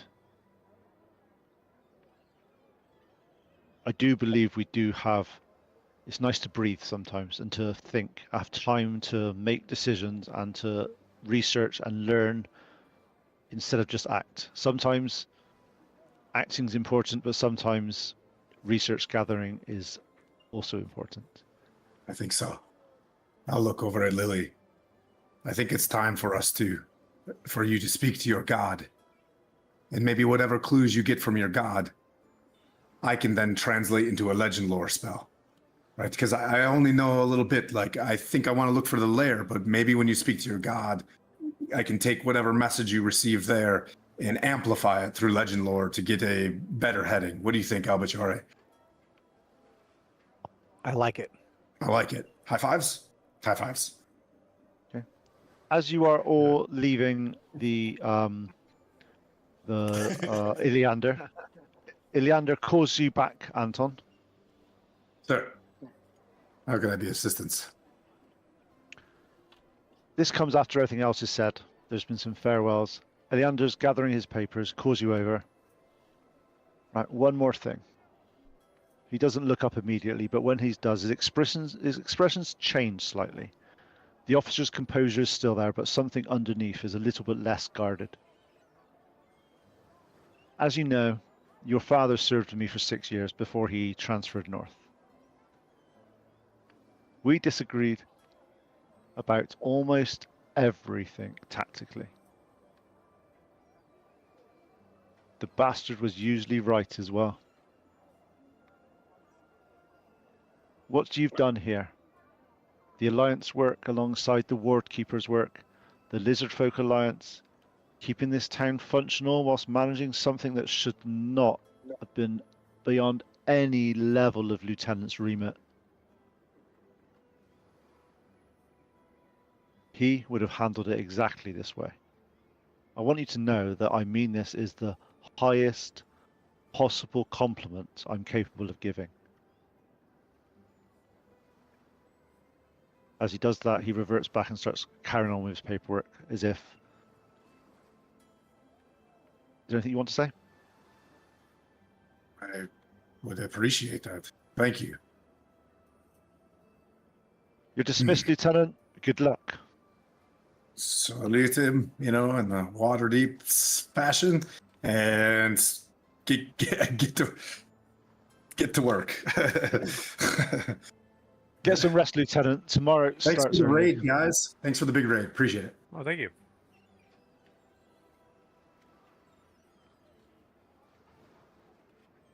And then, yeah, I think we go to a spot. Honestly, do we need to go anywhere other than here to do the divine interventions, Lily? And No. So what is for divine intervention? Sick. What are you asking, or do you need a little bit of time to come up with what you're asking? I'm still thinking about that. Something Okay. along the lines of where do we need to go to best affect stopping the aboleth, but I want to make sure that I DM proof it. Okay. I think that's why we're complementing each other from the two spells. So I could legend lore, hey, because it says like in this area, I could be like southwest, you know what I mean, of this area. Is this is this a lair? Is this a, you know what I mean? Like, what are the legends? And try to juxtapose all of the different, the anchors and the roots and these things as well. Like, where does the aboleth originate from? Where does the aboleth gain its power from? I'm trying to drive out where would the aboleth go? Where is when it arrived and it was a booger in the past? What is the lore? Does that make sense, Pete? What I'm trying to say, I'm kind of bumbling. No, Name or fine. describe a famous person, the aboleth. The spell brings to your mind a brief summary of the significant lore about the famous thing, as described by the DM. So it's a 5th level spell. You know what I mean? Like, I'm not trying to cheat, but it's right here. Boop. Legend lore, the aboleth. And then you could divinely intervene from there. Sound good? That's good to me. Okay. I cast limited wish, DM a $20.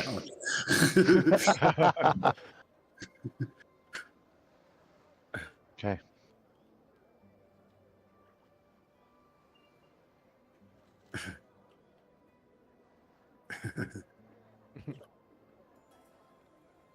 Okay. Is there anything else? How long Whilst do you think it's gonna like bound this for me, Pete? Do we think this is like a 1 month trip by the boat or like a 10-day trip by the boat? oh no, it's just, this is all within like a week's travel. It's not a problem at all. It's more of a what do you want to, as a divination, first of all, what do you actually want to do and what do you want to find out? Just obviously, one thing about divination is it's your god telling you because you know what they're like, but also it needs to have a little bit more of a narrower focus than I want to do something. Can you give me a hint? Because otherwise, the DM doesn't know how to respond because he's an idiot.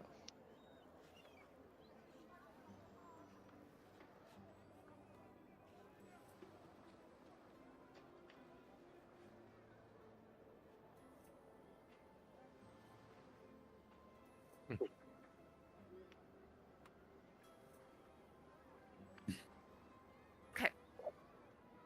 I'll do my little divination, throw down a couple of flowers, pluck a couple out of like my usual little headband of flowers.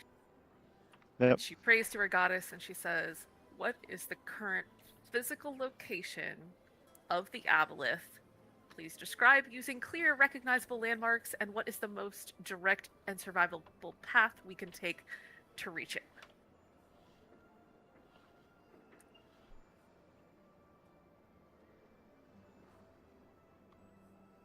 Hmm. Is that better? Nice. Okay.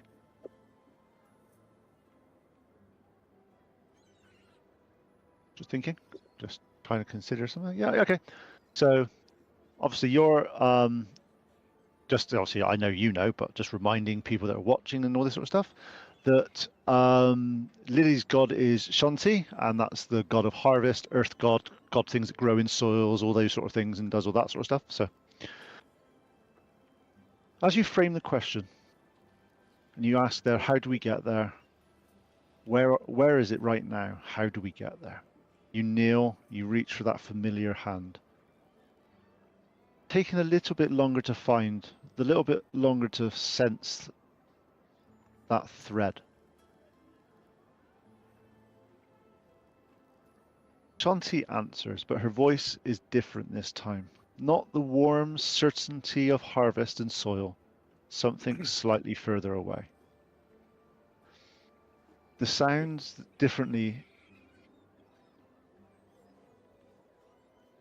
The sound carries differently because it's just a bit of an unusual sound. She shows you her boundary, a pause, land's end. Her sight ends with it, and she's a goddess of root and soil and growing things. Where the seafloor drops away into a deep, deep water she cannot follow. What is down there is not her realm, but she shows you the edge of what she knows.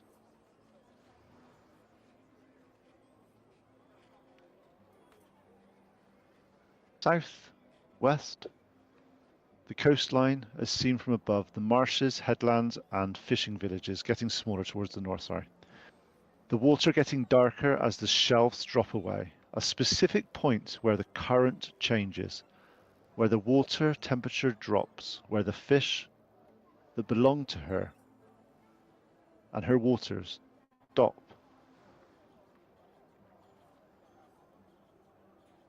It's as far as she can see, as far as she can show you.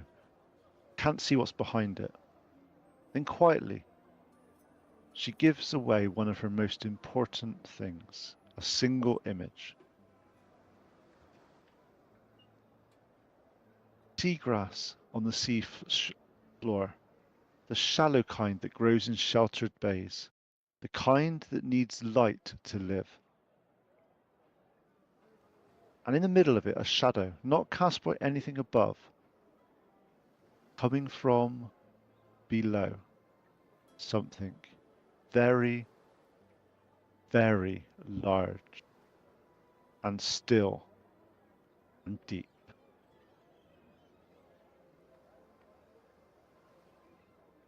Okay.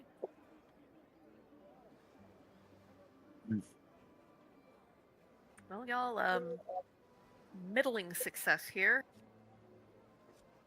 Turns out a goddess of the land, not so great on sea, but I think I can at least give us a starting point. South and west. And didn't we just get a map where currents are changing? Yeah? Oh yeah, look. Yeah. Okay. So I'm like looking at that and I'm going, okay, well, south and west, and looking for a current change in the southwest area.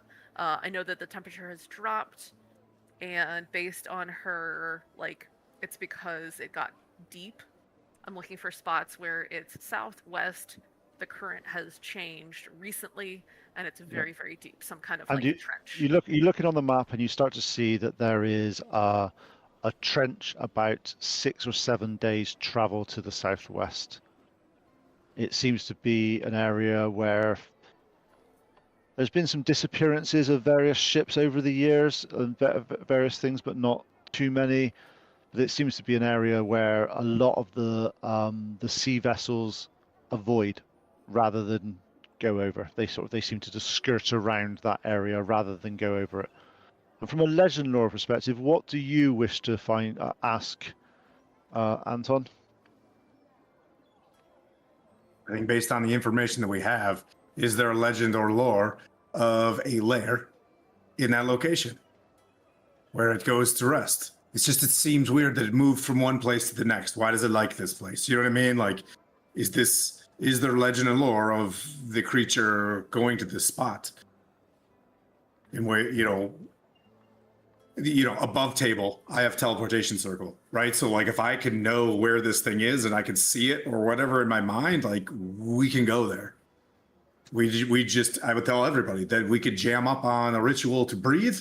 I cast the spell. I take a short rest and get my my sorcery points to load the level 5 spell slot. Wham! We hit this thing while it's sleepies. You know what I mean? We send the ghost to come get us.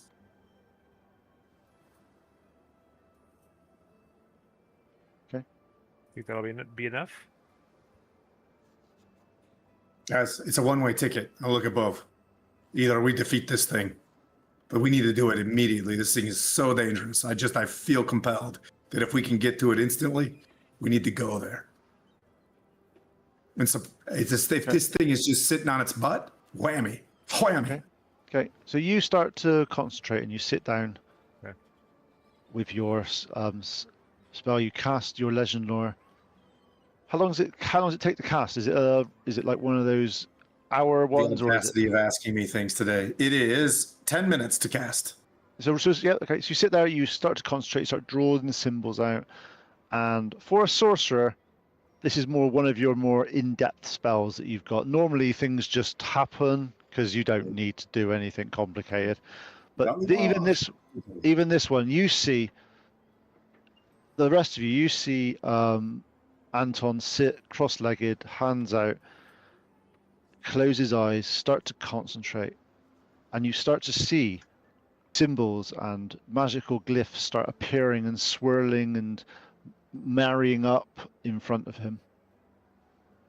Over the next 10 minutes, you start to glue some various fragments together and sort it out. You know that the Aboleth was imprisoned to the south, which was where the was. This new location to the southwest, you get some recognition from various bits of lore that seems to have been its original location before it was imprisoned. And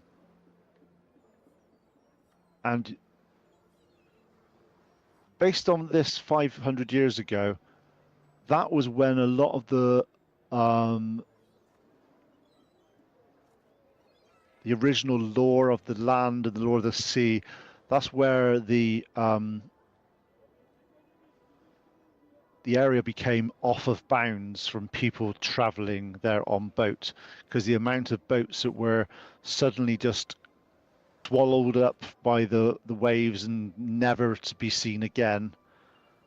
And then 500 years ago, to your recollection, there's not been very many accidents out that way in terms of boats, but again, that could also be because people are avoiding it. It's the joy of those sort of things. People are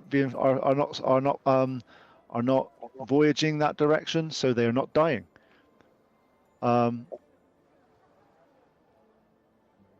From this, though,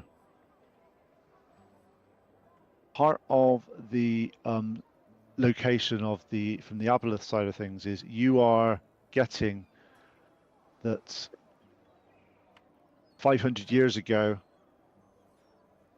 it was looking for a mate. Okay.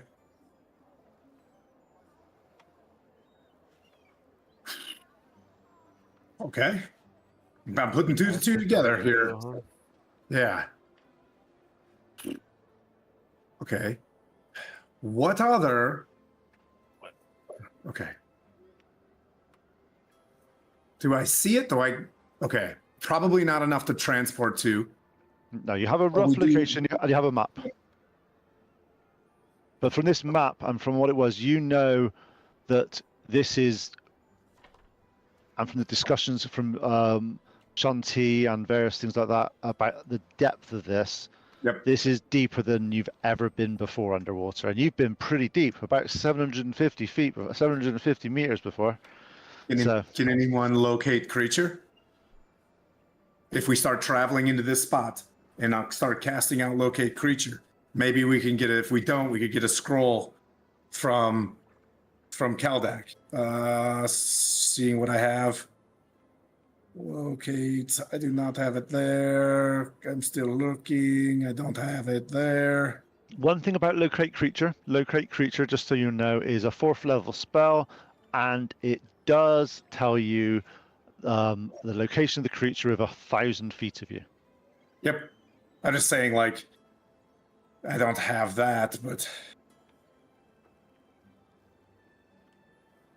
Interestingly, that's not even a sorcerer spell. Would even help. I think it's a paladin thing. Clerics can do it as well, apparently. Lily, do you have locate creature by any chance? Could you prep it? Do we know anybody here that could scry on it? I don't have locate creature. Scry, that's the one. Could we do a ritual scry between me and Kaldak and the magic users? 1 second, I smell smoke.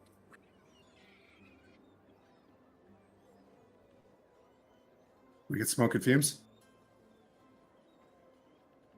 Sorry. So we just went through this whole last thing where apparently all of our grounding wires are terribly connected in every single plug of our house, and I don't know how this thing didn't burn down in the year that we've owned it. So every time we smell smoke, we're like freaking the F out. I've also spent way too much money on this fucking electrical system. I'm gonna lose my mind. But I'm also pretty sure that they've been doing a controlled burn, or my neighbor is smoking some kind of meat. But better to, like, check than guess. Anyway. Scrying, right? You Did guys, Kaldak scry? you guys have earth wires over there? What's that? You guys use Grounding earth wires? wires? Yes, Peter, we put one wire into the earth to make sure that if it goes zap zap, it goes into the earth. Yeah, but your plugs only have two things on them. I don't get it how it works. In this house, They we have a three. lot of They got GFI hot, plugs. neutral, and ground. Oh, they have. Cause I thought they only had like 2 prongs on most of your. See, There are some, but that's usually just hot and neutral, as they're self-grounding appliances. Ah, okay. There you go. See, I see. Even in this country, see, there's hardly any that have just got 2 attached. they've all got 3 because we're paranoid as fuck over here. Usually it's just like lamps and very low amperage stuff. Okay, cool. See, I am just learning stuff myself now. See.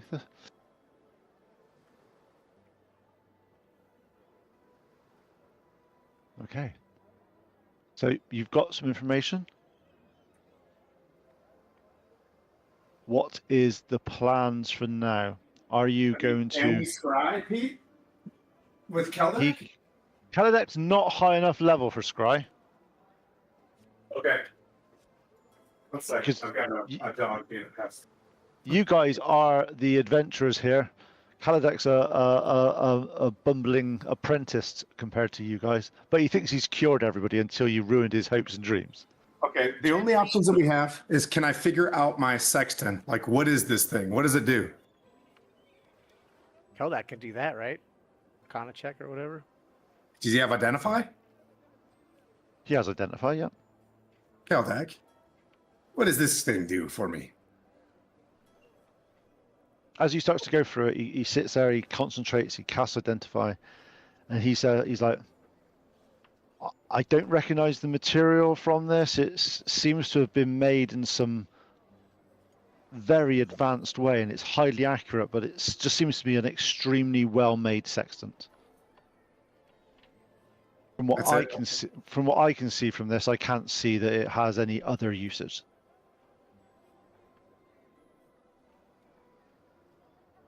Okay.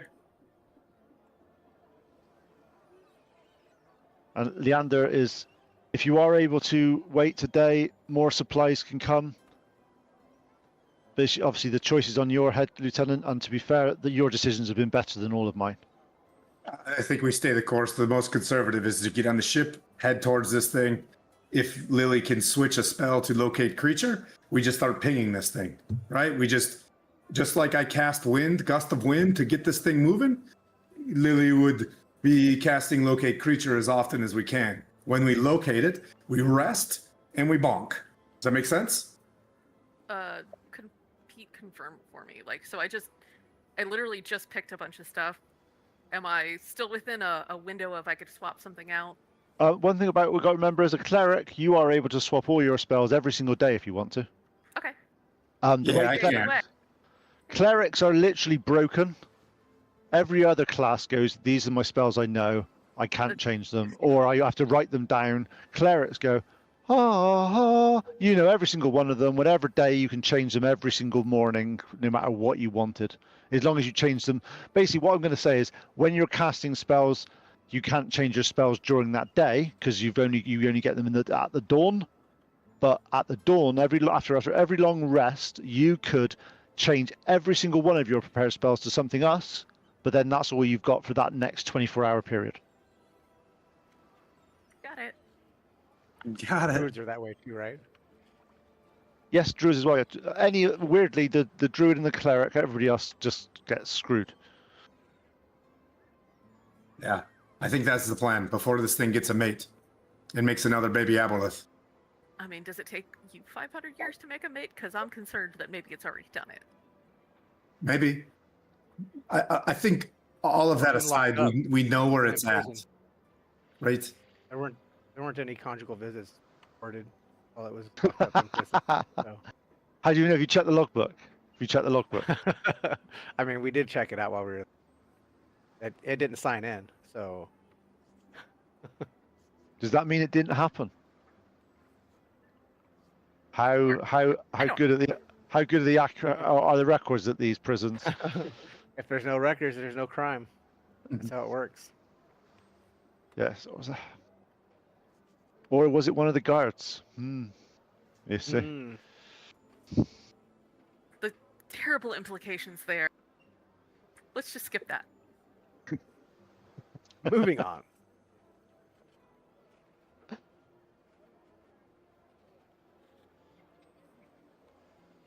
Two secs.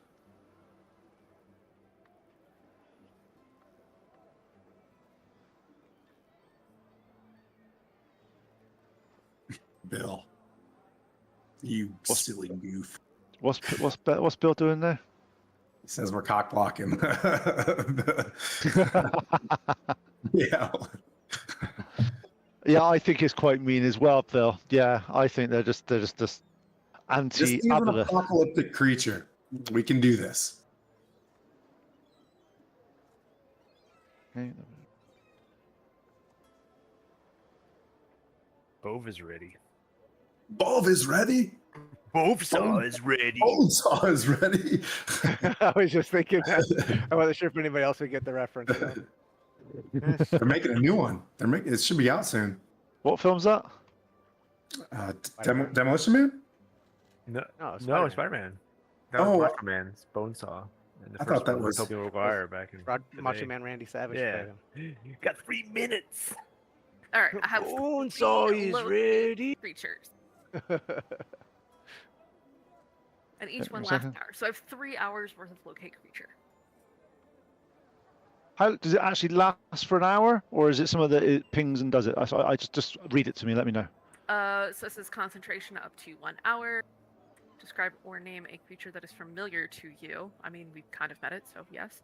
Yeah. If the creature is within 1,000 feet, you can sense the direction. If it's moving, you know the direction of its movement.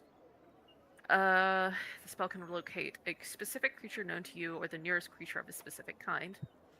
If you have a creature up close within 30 feet, once the creature you described or named is in a different form, it doesn't locate. And it doesn't locate a creature of the thickness of lead. Blocks a direct path between you and it. So either it's got to be moving or it's got to be within 1,000 feet. So basically, we should probably head towards that point that Tim and I triangulated, and then we'll see if it's moving or if it's 1,000 feet away.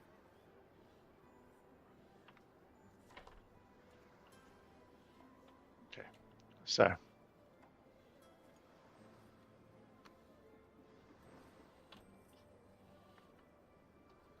Seconds on that. Is there anything? So you're leaving cards just to make sure. So obviously you're going off with you're going on the ghost. You're going southwest. I get that. I know that bit. So Kaz is with Kaladek. You're leaving the crew here, and you're taking as many. Right. Yep.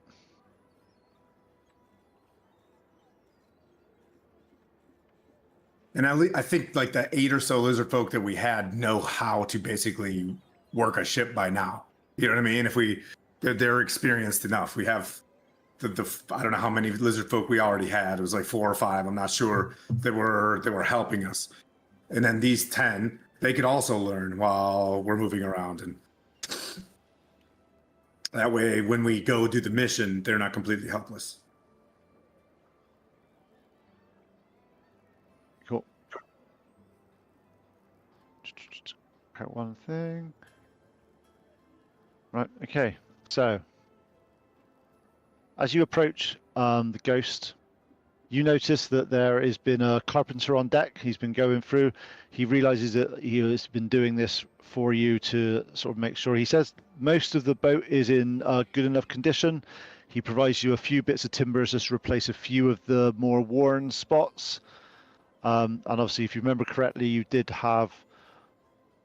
Obviously, Bo was able to do a bit of woodworky stuff as well on the boat. Is there something that you want to? None of the lizard folk are carpenters. So, do you want to take a human carpenter with you to do some of this, or are you going to do it yourselves? We're gonna have to do it ourselves, unfortunately. That's fine. That's fine. That's That's fine. fine. If Lily has mending that she could switch as well, they would probably be. Oh, we got a guy. We got a gal. Yeah. Yep. So we're in good shape. Okay. So, Ha. okay. So as you start to, you're waiting for the tide to start to go out. You look around. Saltmarsh has turned out the way Saltmarsh turns out when it understands something is important is happening. Not a crowd, a gathering. The people who need to be there finding their way to the dock without being summoned. This happens in Saltmarsh. I don't know how the magic of this sort of thing happens. Martha and Edwin are there. Edwin has his hands in his pockets the way he does when he doesn't know what to do with them. Martha watches the ship being prepared with the expression of a woman who has watched her daughter walk towards hard things before and has learned that it doesn't get easier, just more familiar. Old Pete is there. He isn't mending his nets, he's just standing, looking at the waters the way he has for the past 40 years. Lessa stands at the harbour master's post. She doesn't say anything. She doesn't need to. Seraph is at the foot of the gangplank, with 10 lizardmen warriors she has chosen already on board, moving through the rigging and the easy competence of people who has been on water before their lives. As they arrive, they are given a spear that Bove has crafted with his own hands. She looks at the party one by one. Sick. Sorry. Yeah, go Bove. I was going to say, also, I give a sphere banner to Becky, to Rebecca, that I made that she requested. So, can I go align with her Nice. joining our crew?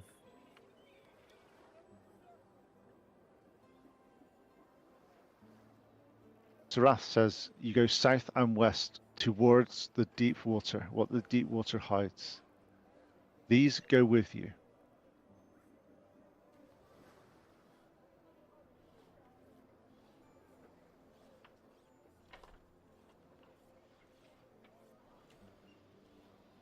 Standing slightly apart from the gathering, not quite part of it, is Kaladek. Kaladek is still looking after the crew and Kaz.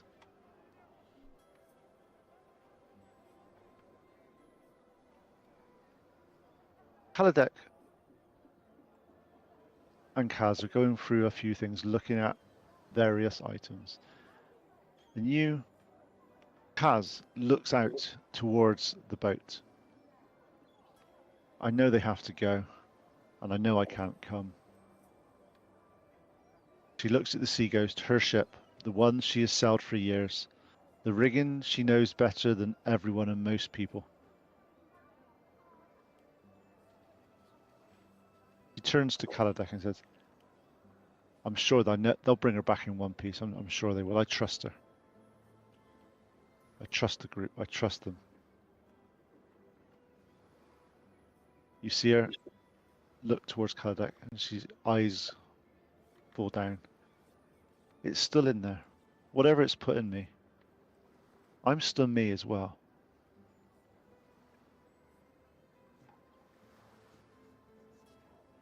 The group look over the docks as the lines come free. Lizard folk move to the rigging with quiet efficiency. No shouted orders, no chaos, just smooth coordination of people who grew up reading water. The Sea Ghost eases away from the dock. Saltmarsh doesn't cheer, it watches. Far more appropriate to what's happening. Martha raises a hand. Edwin puts his arm around her. The gap between the ship starts to widen.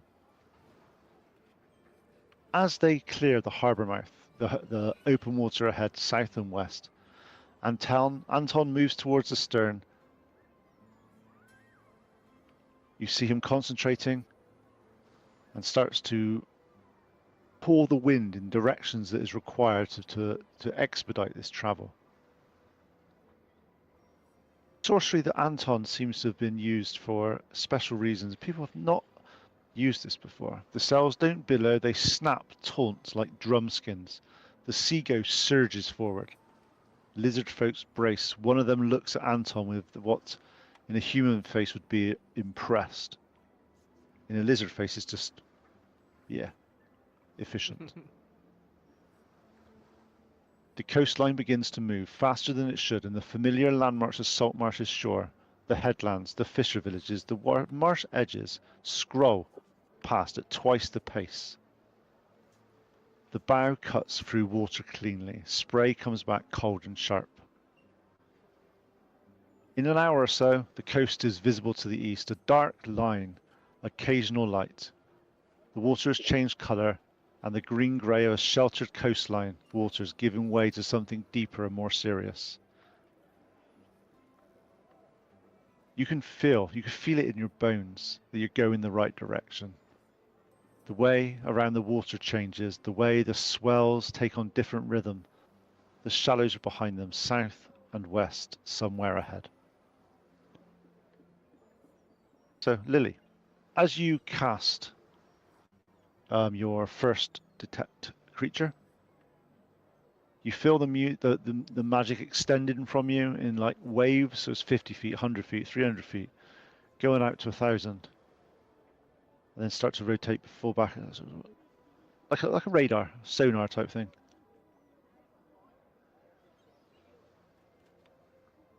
You're looking for aboleths. First few hours, you sense nothing. It's out there, you know it's out there, you just don't, it's not quite within your range yet, but you're still just recently moving, so it may be, find it. The sea ghost moves. Anton's wind drives her south and west, twice the speed she'll make alone, and the sails full and straining. The stars are out. The coast is a thin line now, disappearing faster than it normally does. The lizard folks are at the prow, looking, observing. Al, you have the ward keeper's call. You're not playing, but you're just holding it. It's warm in a way that has nothing to do with it. It's just reassuring. The water ahead is dark, deep, and seems to be getting deeper and deeper with every minute spent traveling. And you're going towards an absence of something that is waiting deep in the water, waiting for them to arrive. And hopefully we'll find out next session if you're going in the right direction. Awesome. Thanks. Of course, of course. Well, thank you very well done, guys. No one died this session. No, no reason to. There may be combat ahead next session, though. Guess I better take a little Maybe. nappy nap. So yeah. Cool. I have All right. notes too of what I want to Oh, do yeah, do we- beginning of the next session. No, you don't level up. Have we been at sea long enough to have slept? Yeah, you can have a long rest. You have a long rest, no problem at all, guys. Okay, perfect. Well, thanks, Pete. That was awesome. Now do we level up? No.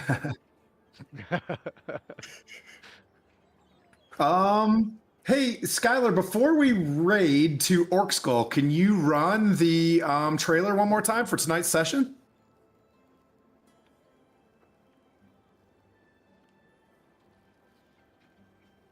We're gonna go raid Ty. Yeah. But if you guys, especially if you guys are out there as well, if you want to join and take a look tonight about 8:30 Eastern time, we're gonna run Alien TTRPG. I'm gonna try to do that. It's a lot of D6s and panicking. Yeah, And- stress. And nothing dodgy happens with xenomorphs ever. They're not dangerous in never. the slightest. I'm playing a dude that's a security officer that's a religious zealot, and apparently religion is frowned upon in the year 2039 or whatever. But yeah, it's gonna be awesome. I'm gonna have a come you- different mustache for this, Kurt. I've got a little How gray come- one. Question, so how come you're playing a religious zealot again? Yeah, I think that's typecasted for Kurt, to be honest with you. he just hit me with it. Yeah, let's hit this beautiful trailer footage and go play with Ty.